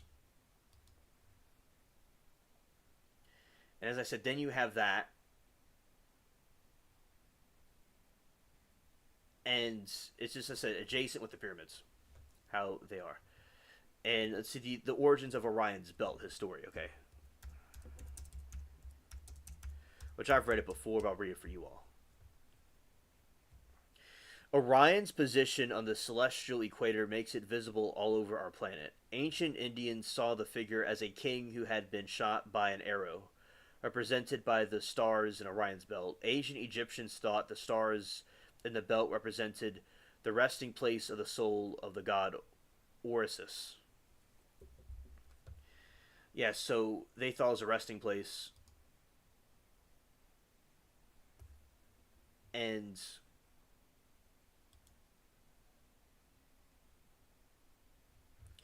in Job 38:31-34 in the NIV version, it says, "Can you loosen Orion's belt? Can you bring forth the constellations in the seasons and lead out bear with cubs? Do you know the laws of the heavens? Can you set up God's domain over the earth?" That's a quote. So the Bible does make a reference to Orion's belt. And Orion in mythology, which is about Orion, is that so basically the pyramids, in my opinion, were created by aliens. I believe are connected with the Watchers. Yes, I do believe that. And Anna says Orion is an archer. My great nephew is named Orion. Oh, that is an amazing name. That is an amazing name, Orion. I love Orion. That's a very good name. The ancient sources told several different stories about Orion. There are two major versions of his birth and several versions of his demise. The most important recorded episode of his birth in Boetai and his visit to Chios, where he met Merope and raped her, being blinded by Metrope's father. The recovery of his sight of Lemnos is hunting with Artemis on Crete. His demise by the bow of Artemis, or the sting of the giant scorpion which became Scorpius, and his elevation of the heavens. Most ancient sources omit some of the episodes and tell only one. These variations incidents may originally have been independent, unrelated stories, and impossible to tell which ones are simpler, and there's disagreements between the accounts. Yes, thank you, John. In Greek, the literature, he first appears as a great hunter in Homer's epic in the Odyssey, where Odysseus sees his shade in the underworld. The bare bones of Orion's story are told by the Hellenistic and Roman collectors of the myths, but there is no extant literary version of his adventures comparable. For example, that of Jason and Apollonius of Rhodes, Argon Actia, or the Euripides, in Mede, entry of the Ovid's Fasti for May 11. It's a poem of the birth of Orion, but is one of the version of the single story.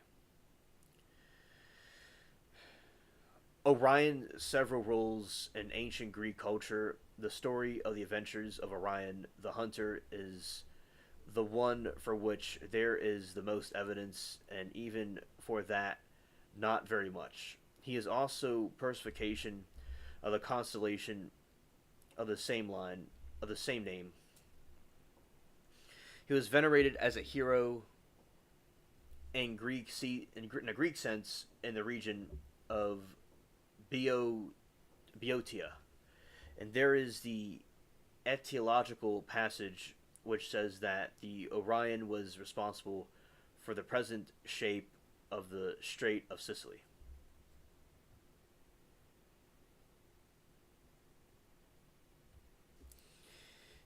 And let's see. One thing I want to see here is, how did Orion become a constellation?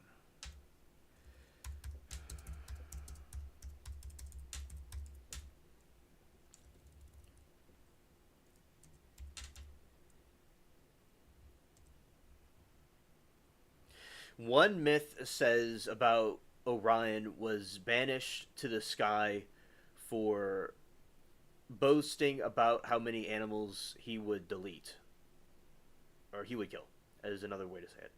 He and his hunting dogs, Canis Major and Minor, chase the constellations and representing the animals, but can never catch them. That is a very good way of mythology right there. So, one myth says that Orion was banished to the sky for boasting about how many animals he would kill, and then his hunting dogs, Canis Major and Major, cases the constellation representing the animals but can never catch them. So the other constellations are the animals, and his hunting dog is the Canis Major and Minor. The dog star, which is Sirius. And then he's trying to chase after the other stars, but in the other constellations, but he can't get to them. They can't touch this. So that is how it floats across the sky and gets, but it can't really get to them. So that is their explanation for that. And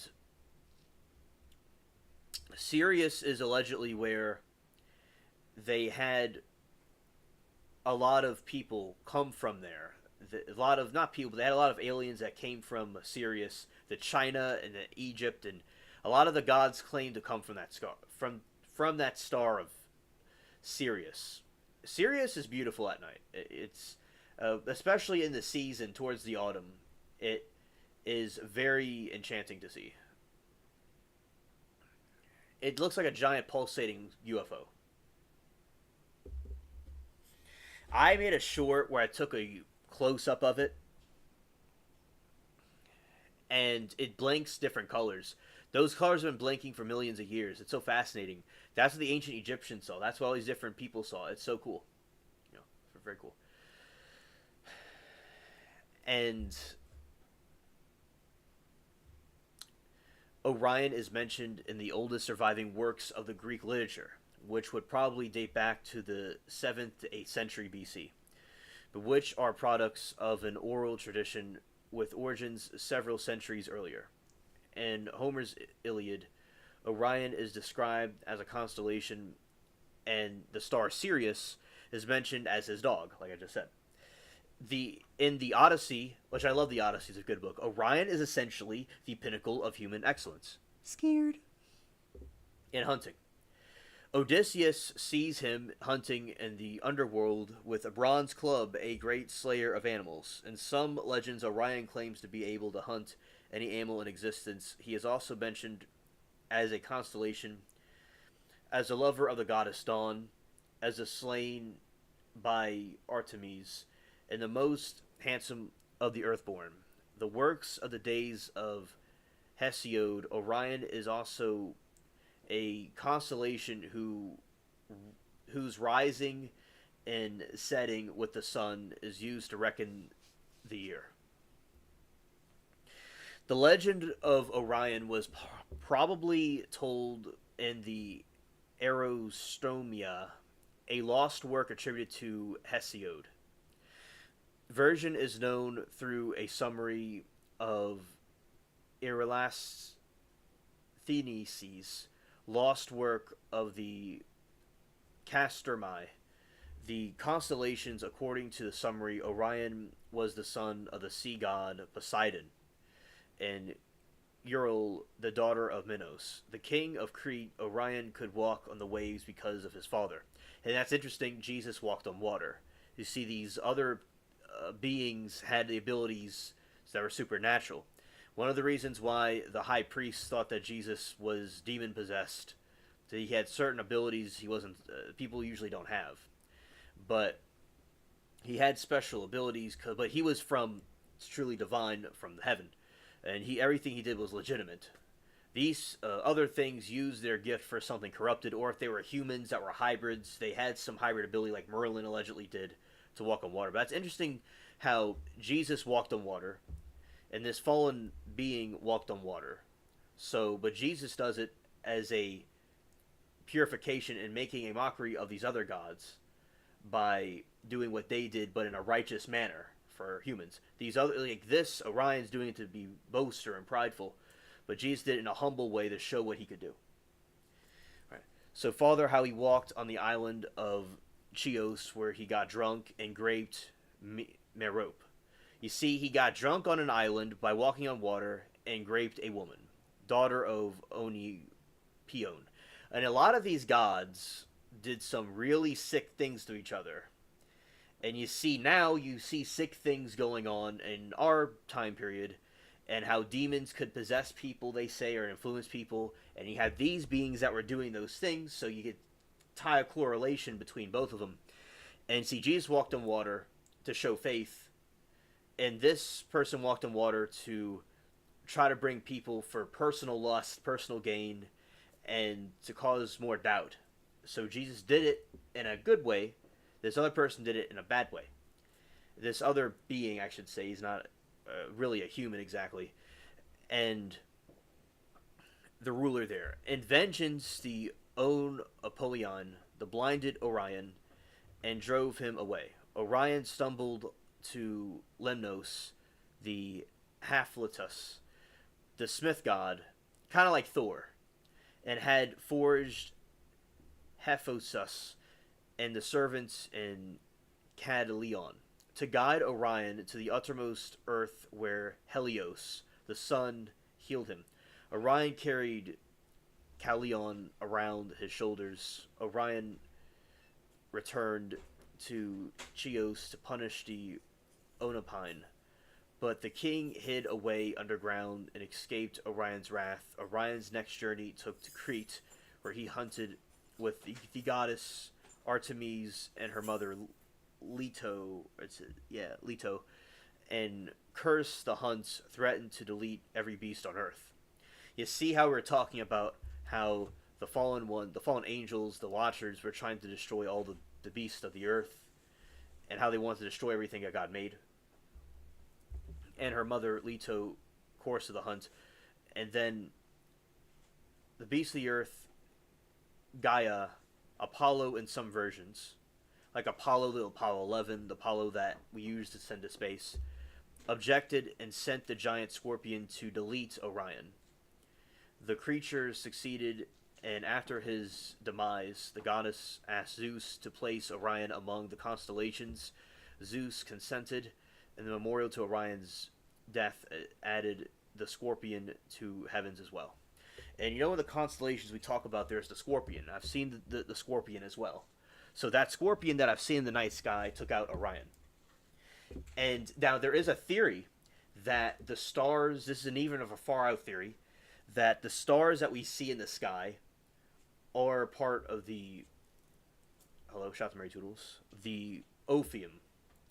So we have certain angels, we know the angels, they look like wheels within wheels, with something in the middle. So there's a theory that the stars were some of the fallen Watchers that were frozen and stuck there. And so that kind of correlates with this type of theory that they were put there, and they're just like stuck there. So that is like something the Book of Enoch says. I said not scientifically, that's not exactly scientific necessarily, but that is a theory religiously of what they could also be. Now, and they still are watching over, and they're just kind of like stuck there. So interesting how the different faiths correlate. So we kind of talk about like Orion and who he is exactly. And so Orion's belt is correlated with the pyramids. And the pyramids allegedly have a portal where they were able to summon things and stuff. And allegedly the pyramids were a power source, where they had electricity. Like Giorgio Tsoukalos was talking about how the aliens had these electricity and had the light bulb, so they may have been a power source also. John said another thing Josephus wants Christians, yet he acknowledged Jesus' miracle. He just thought that Jesus was doing sorcery. He failed to see how God wouldn't allow a blasphemer to do miracles in his name. Exactly. And when Josephus wasn't a Christian yet, he acknowledged that Jesus is miracles, and he thought that was doing it for sorcery. And off the bat, it would be sorcery, of course, because that was something was prohibited. But God would not allow someone to do something in his name. Exactly. And also the prophecies of the Old Testament were like hinting that this guy would come, Jesus, the Son of Man, and he would do that. So exactly. And the people, they at the time probably had good intentions, but they just failed to see the new thing God was doing, because God appears in unexpected ways. And for instance, you had in the ancient times, they built the golden idol when Moses had the Ten Commandments. They always would kind of question what God was doing and went against what he was trying to do. So they always were kind of like that. So Jesus mirrors when they were not for God, when they were in the wilderness. So it mirrors the same thing. They always kind of disagree with God did and had questions against him, but they're still part of his plan, of course, but they just had a habit of not fully seeing what God was doing, especially when Jesus was claiming that he knew Abraham before he was born, and he wasn't even 50 years old. And so he was claiming to be the one that came before time began, and he said he's the I am. So he talked to Moses in the burning bush, and that's a blasphemous claim technically to make. So they went and stoned him. They just didn't understand the way it worked without reading the fine print. So they did an overview about it. They didn't read the fine print about what exactly he was trying to do. So yeah. Exactly. A very good point, John. So, in these pyramids, as I said, the fallen watchers, the fallen angels, the watchers were these angels sent down to watch over the humans. And John says, "Oh, the word of the odds of a person fulfilling eight messianic prophecies are practically zero. Yet Jesus fulfilled over 300." And there you go, John. There you go. And with Jesus, it's like he. And for another thing about the bloodline of Jesus, it would not exist. It would be very difficult for somebody to be from that same bloodline now, from the ancient Israelites, because they've been intermixed with Europe and stuff like that. So Jesus, his family tree, you could trace his lineage back to what he said he was. It's correlates to each other. But yeah, they're a stiff-necked people, as it says, and they weren't able to like fully grasp what God was trying to do. But yeah, he fulfilled all these prophecies. And there's a psalm that says he stills the warring of the waves and the warring of the seas and the turmoil of the peoples. So that is what Jesus did. He calmed the stormy seas. And the psalmist says, I don't see this talked about a lot. There's a psalm that I read all the time. And he says that God stills the roaring of the seas and the roaring of the waves. And Jesus stilled the roaring seas when he was on the boat. Because only God could do that. See, it's mirroring both things. So that's how you could constantly check back and forth between the Old Testament and New Testament. They correlate with each other. John says, a word of the odds of a person fulfilling. Oh, I read that. And Anna says, I've seen the two diapers, but only in winter. I think dippers. I read that wrong. That didn't make any sense. Okay, the two dippers. Okay, I was having Timu spelling for a Timu site for a second. Okay, I've seen two dippers, but only in winter. I think I've seen Saturn, but hubby says it's impossible. I saw it with the naked eye, so I told him I was fully clothed at the time. Okay. So the fallen watchers, they want to go with the earth women. They want to create hybrids of every beast of the earth. So there's Satan and the fallen angels, and then there's other group that came later that was the watchers that we think are the aliens or the gods or stuff like that, allegedly. Right. Doesn't mean all aliens are bad. There are good ones, but a lot of the aliens that we see are not that good. And also, I've seen both dippers, and let's see if Saturn is able to be visible with the naked eye. There's a time where I thought I saw Saturn, but it was actually this other planet. It was Venus, the morning star. I've seen Venus when it's rising in the morning. It's beautiful. Let's see. Can you see Saturn with the naked eye? The first step to identify a visibility known planets is are possible to see without the telescope. Mercury, Venus, Jupiter, and Mars and Saturn are the 5 brightest planets in the night sky, and therefore observable by most people. So, Anna, you saw Saturn. Saturn is visible with the naked eye. Now, there is another planet that my buddy and I would talk about called Planet 10, Planet Nibiru. And a lot of people were saying that it wasn't true, it wasn't really there. But basically, now the scientists and stuff are saying that it wasn't really, that it is really there, most likely. Then they're saying recently, it was not in the news though, but it was in the news but not blown up in the news, that there's a planet outside of Neptune. Like outside of Neptune, there's an object that resembles the planet that we're talking about. So Nibiru makes an eccentric orbit between our planet and the outskirts of our solar system every couple thousand years or so. And it causes weather and stuff to Earth that could be apocalyptic maybe, but they didn't want people to know about it, but now they're saying it's probably there. Oh, yes, you saw... yeah, it is cool. Thank you, Anna. And John said, my telescope is broken, and I live in a city, so can't see the stars anyway. I've always wanted to see them at the night sky from a beach. Oh, hello, Beans. It's good to see you. Welcome. And also, you you know you have this situation where you see certain celestial bodies. I call them celestial bodies from the naked eye. And here's some examples of it.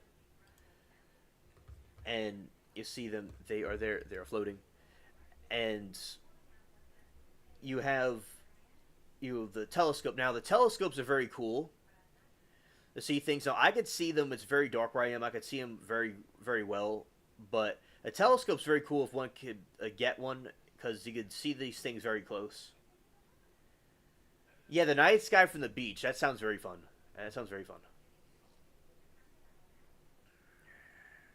And that's something that I'd like to see too. And I know, but did we walk on the beach at night? I know, but were we out on the beach at night? Yeah, I don't know if we went on the beach at night. Maybe I think I did. I think I remember it. Yeah, Gulf Shores. No, I remember going to the beach. Yeah, I guess I remember going to the beach at night. Going to the beach at night. Yeah, very fun. So I've seen it before. I just didn't remember it off the top of my head. And yeah, it's just very magical and enchanting. And then now Saturn has another symbolicness to it. You have, all right, so you have Saturn. So Saturn is in a lot of mythologies. So a crown comes from Saturn. It's like the Saturn's rings is a crown that was used, that people use those as crowns, a symbol of power.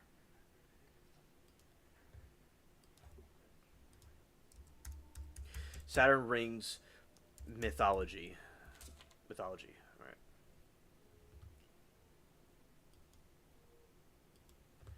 all right. Saturn rings, crown.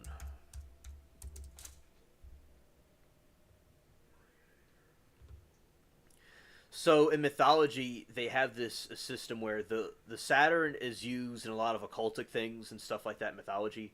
It's also the crown. Saturn's rings are the crowns.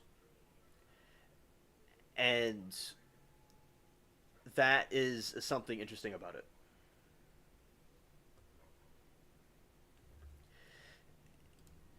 And Anna says, John 14:6. If you ever get to South Florida, I'll take you to the beach, you two alien. Oh, thank you, Anna. That I really appreciate that. That's very nice of you. So basically, so these pyramids are linked together. The ones with the Orion's belt, and they're all in China, Egypt, Mexico. They're all adjacent to Orion's belt. Yay, she got her crown. Pyramids, Orion's belt. Let's see. Oh, Orion's belt. Belt. It is a portal.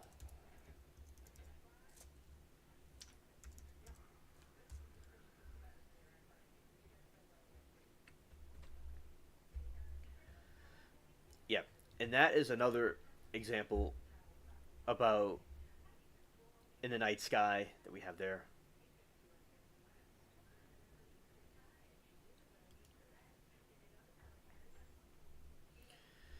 And we have this a different theory right here about Orion's belt. Okay, let's see with the pyramid. So let's read this theory that we have right here. All right, so the Orion correlation theory is a fringe theory in Egyptianology. Thank you, Beans. Orion's correlation theory is a fringe theory in Egyptology attempting to explain the arrangement of the Giza pyramid complex. It posits that there is a correlation between the location of the three largest pyramids in Giza and no, it's not Giza, it's Giza. I said that wrong, so I'm going to read it again. So the origins of the correlation of the fringe theory is Egyptology attempting to explain the arrangement of the Giza pyramid complex. It points that there are correlations between the location of the three largest pyramids and the Giza pyramid complex and the origins of Orion's belt and the constellation of Orion. And that its correlation was intended as such an original builders of the Giza pyramid complex. The stars of Orion were associated with Orisis, the god of rebirth and afterlife, by the ancient Egyptians depending on the version of the idea of additional pyramids and can include the complete picture of Orion's constellation in the Nile River can be included and to match with the Milky Way. And the idea was first published in 1989 in a discussion of the Egyptology in Volume 13. And these are the pyramids right here. And I'm going to take myself out for a second. So yeah, those are the three pyramids. I mean, those are the three stars. And that is like where the pyramids would be. And they're pretty much adjacent with Orion's belt, except the last one. But they pretty much are, like, the belt. All right, so adjacent with the belt. So continuing, there's a theory that there's like some sort of portal or something that they used to access. And John says, "Thanks, that's kind. I haven't been to Florida in years, but my family lives there. I don't know about my fascination with the space. Started back when I played Mario Galaxy way back when. Oh well, I love Mario Galaxy and Super Mario games in general." John says, "The game's still beautiful to this day, in my opinion, despite Nintendo systems being as powerful as a toddler." Yeah, definitely. The Orion correlation theory. The Orion correlation theory was put forward by Robert Bauval and the mention that the Mintica Dimist of the most westerly of the stars making Orion's belt was offset slightly from the others. Bauval then made a connection between the layout of the three main stars in Orion's belt and the layout of the three main pyramids in Giza pyramid complex. To publish this idea in 1989, that Journal of Discussions of Egyptology and I got this. Okay, so Orion's correlation was forwarded by Robert Bauval and mentioned at the Mintica. The dimmest and most westerly stars make up Orion's belt, offset by slightly from the others. Bauval then made a connection between the layout of the three main stars in Orion's belt and the layout of the three main pyramids of Giza, the Giza complex. He published this idea in 1989 in the journal discussed in Egyptology, Volume 13. The idea had been further expanded by Bauval's collaboration with the pseudoscientific authors Adrian Gilbert and Graham Hancock, as well in their separate publications. The basis of the idea concerns of the poor position that the relative position of the three main Egyptian pyramids on Giza plateau was by design correlation to relative position of the three stars and constellations of Orion, which make up to Orion's belt, and these stars appear 10,000 BC.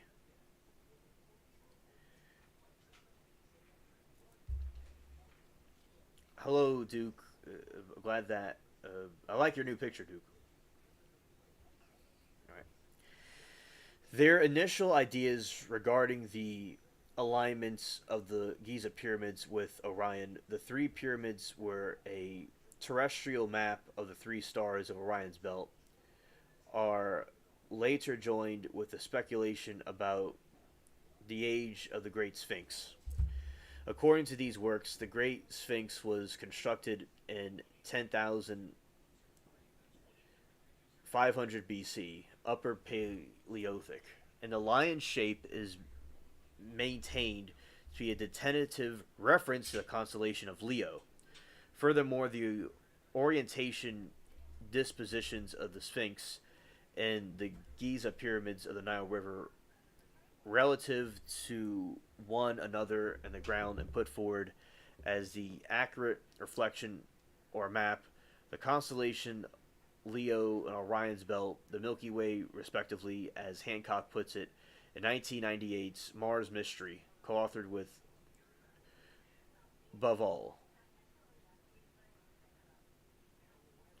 Quote, we have demonstrated with the substantial body of evidence that the pattern of the stars that is frozen on the ground at Giza in the form of the three pyramids and the Sphinx represents the deposition of the constellations of Orion and Leo. They looked at the moments of the sunrise and spring and equinox during the astronomical age of Leo, the epoch of which the sun was housed by Leo, the spring equinox.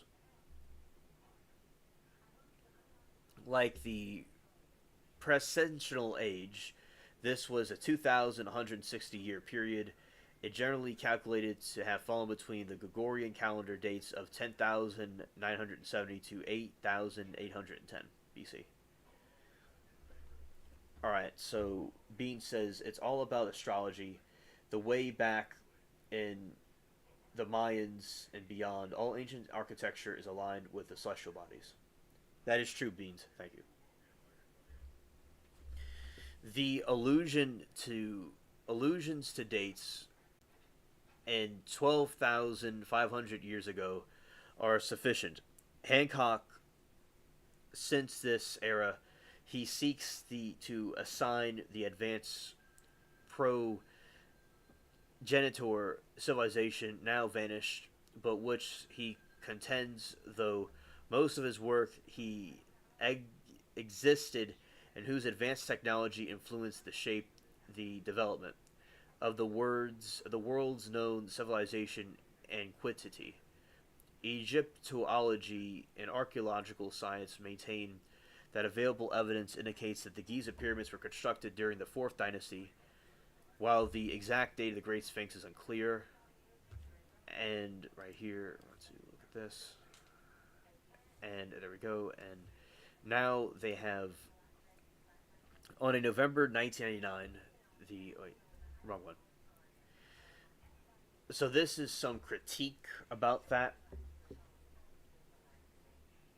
Arguments made by Hancock, Bavule, Anthony West, and others concerning the significance of the proposed correlations have been described for the pseudo-archaeology. Among these are critiques from the two astronomers Ed Crump of Griffith Observatory and the Los Angeles and Tony Farrell, the University of Cape Town, South Africa, using the planetarium equipment.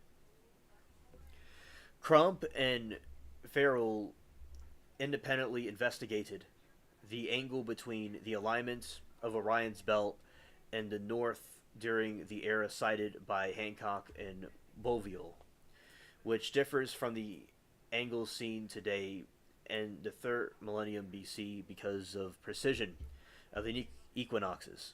They found that the angle was somewhat different from the perfect match throughout to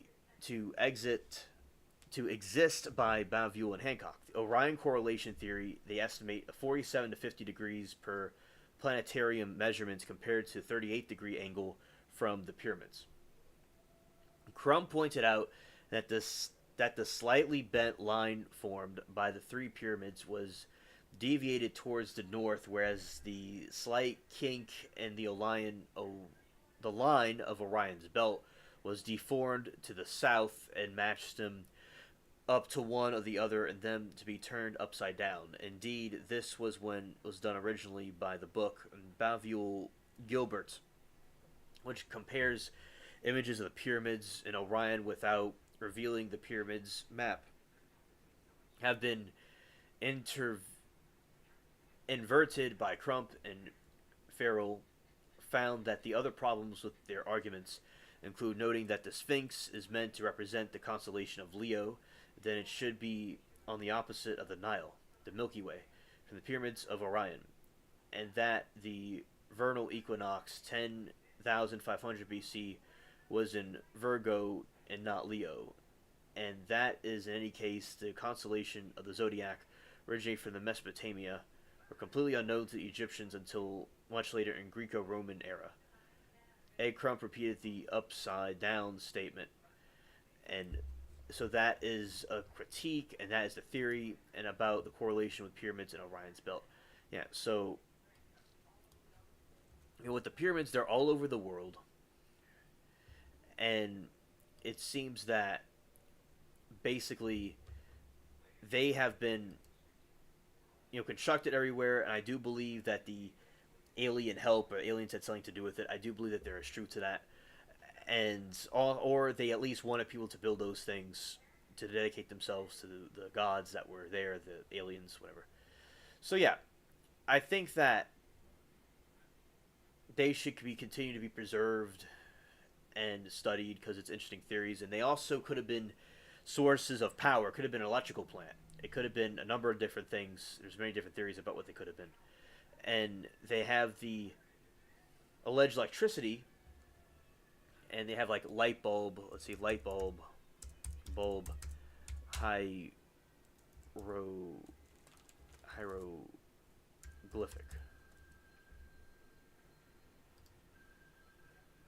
Light bulb hieroglyphic Egypt. So we're going here.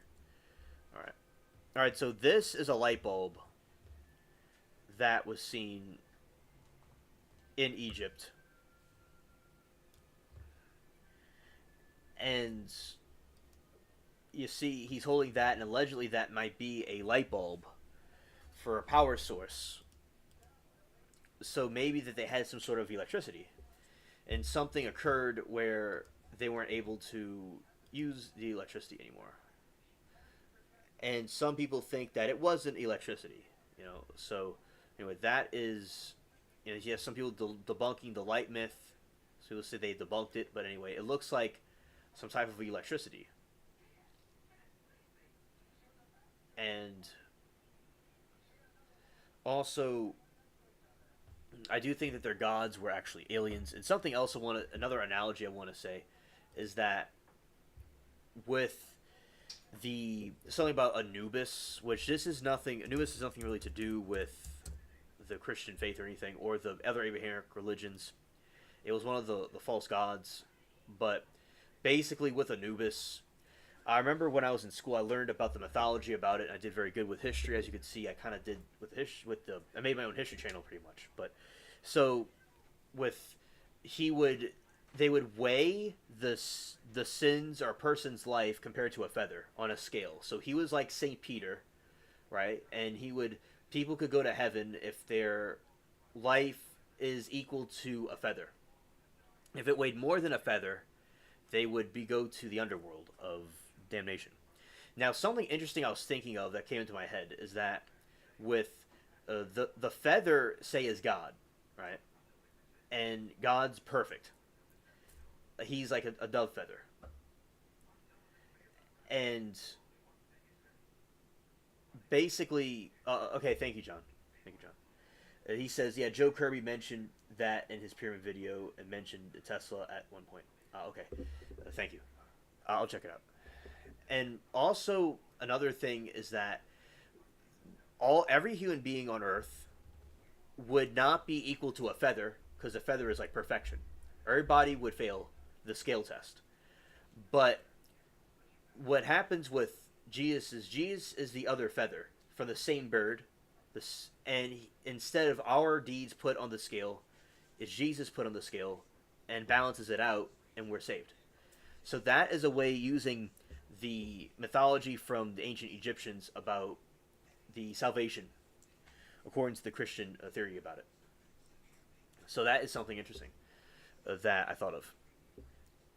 And I would say that the bird is a dove feather. And no matter what a human does, we're all not perfect. We all have our own flaws. So it's good that there is a bridge, a gap between us and God. So I'm glad for Jesus that he did that. And also in Joe Kirby's video, he mentioned about Tesla. Yeah. And yeah, Joe Kirby, I watch him. He is a very good brother in Christ, and he has very good commentary on his channel. And I watch him. I watch him. So basically, I do agree with him about the pyramids. I think that I've reacted to that video 2 years ago. I did react to that video 2 years ago. I do video reactions on my live stream, by the way. This time, I just kind of did like a big rant about, and then like my theories about these things. But certainly, like another time, like I'll react to Kirby's video again. But basically, yeah, I do agree with Kirby about that, definitely. And that there's a correlation between the technology and the power source. Now, let's see the theory about it being a power source. Let's see the pyramid being a power source, and pyramid and a power plant. And also, so basically, here you go, you have some different ideas about it being a power source. And also, you have, going to the sky. And let's see what this theory is about right here. And it says the exterior was made of material that insulated the electricity, and the interior material was conductive electricity. The chamber's material was create electricity. And then you have those are the power plants right there. And then I'm going to take myself out of the way. And then you have this other situation where it says, and the energy generated from the renaissance of the earth would be ultimated clean and fire energy for everyone. So that is allegedly how they could have been a source of electricity for people. And also, then you have right here, so that is a theory about them being a power source of some kind. The Giza pyramids being a power source. And you have these different graphs showing about how this could have possibly worked. Now, it's a theory that the Egyptians were very advanced with electricity and stuff, but there was a war that happened, and it caused them like a nuclear war or something like that, and it stoned them back into the Stone Age, pretty much. So, yeah. And there you go. You have some like a concept of green energy at the Giza pyramids, and that is, something. Another interesting concept, because that's what the pyramids were allegedly used for, maybe. And yeah, so they're saying like that's a concept of it being a giant power plant, and this is all a theory. Doesn't mean it's true at all. It's a theory that I came across. And the Great Pyramid of Giza is regarded by many as the best examples of ancient energy machines. And also something happened where they lost all of it. And yeah, that was concept of that a couple thousand years ago. The Egyptians were very intelligent. And then you have aliens. It's aliens by a pyramid. You see, it's a concept of extraterrestrials helping out the people of Earth to create them, which I do believe they had something to do with it, or they at least taught them the technology about it. And that's just some concept of the aliens and grays. And let's see, pyramids. Let's see, grays. Let's see, hieroglyphs. Let's see, gray aliens, hieroglyphs. Gray alien hieroglyphs. I spelt it wrong. Okay. Ancient Egypt, then. Okay. Alright, so there you go. This is something interesting right here. They have a hieroglyph right here. And you see it's a gray alien. It looks just like a gray alien. So they certainly were having those type of beings there. Scared. Those are some of the beings they're communicating with. And then you have the ancient astronaut theory, where this right here, you have these beings wearing, it looks like an astronaut suit. You know, so that's very fascinating right there. And then you have this pharaoh or an alien being. So you have the pharaoh, and he kind of has like the kind of high cheekbones, where he kind of has like a features of the Greys. So these are all different theories about the concept of a UFO, the alien connection with the pyramids. That is something crazy right here for another stream, where this is like on Mars. There's a face or a mask of something allegedly on Mars, and there's a theory that Mars had a nuclear war, and the people went over to Earth, you know, millions of years ago from the original planet Mars that got destroyed. So, and Adam and Eve were allegedly, which of course we believe, you know, God created them, but this is like a theory that they had something, that they were from something that came from another planet, or that maybe there is us, and then these other, before we were here, these other things are here. But that's kind of like a kind of far out, where we get into different opinions about it. But yeah, so the theory is that humans or something like that existed on Mars, then they went over here after they destroyed the planet. Then we built the same type of technology with nuclear weapons again, but this time we hopefully don't blow each other up, because there's a habit of us doing stuff like that. Yeah. So I do believe that there's a lot of things from the ancient past, mythologies. There's different types of connections between the extraterrestrials and the supernatural and the pyramids and stuff like that. Right. And also, we have here is, we're going to say, all right, so now some other interesting ones right here. You have Australia, and you have Egypt, the same type of hieroglyphs right here. And then you have this one over here, which is, you know, something that was in Australia, something that was in Egypt. All right. So, right. Now, as I said, I think that the correlation is definitely, it was global. It was all over the world. It wasn't just in one place. It was all over the world. And I believe the aliens and that type of connection with them is an answer to this question about them. Yeah. So, you know, that is my theory and some of the history about the pyramids and about some of the gods and stuff of religion stuff mixed together. All right. So that is the theory about that. All right. All right. So at this point, we have finished the stream for this evening. All right. So I want to thank all of you for being here, and thank you for hanging out with me in the commentary. I really appreciate you all, chat. And everybody, take care, and see you in the next one, and peace. Well, one thing I want to say before I go is that this is my Mickey Mouse shirt. It's a 4th of July type shirt. So yeah, that's a shirt I was wearing for the festive holiday. And all right, so officially, thank you all, and peace. It doesn't work. Oh, it worked. Okay, good. All right, and here we go right here. And that was the wrong window, actually. It's this one.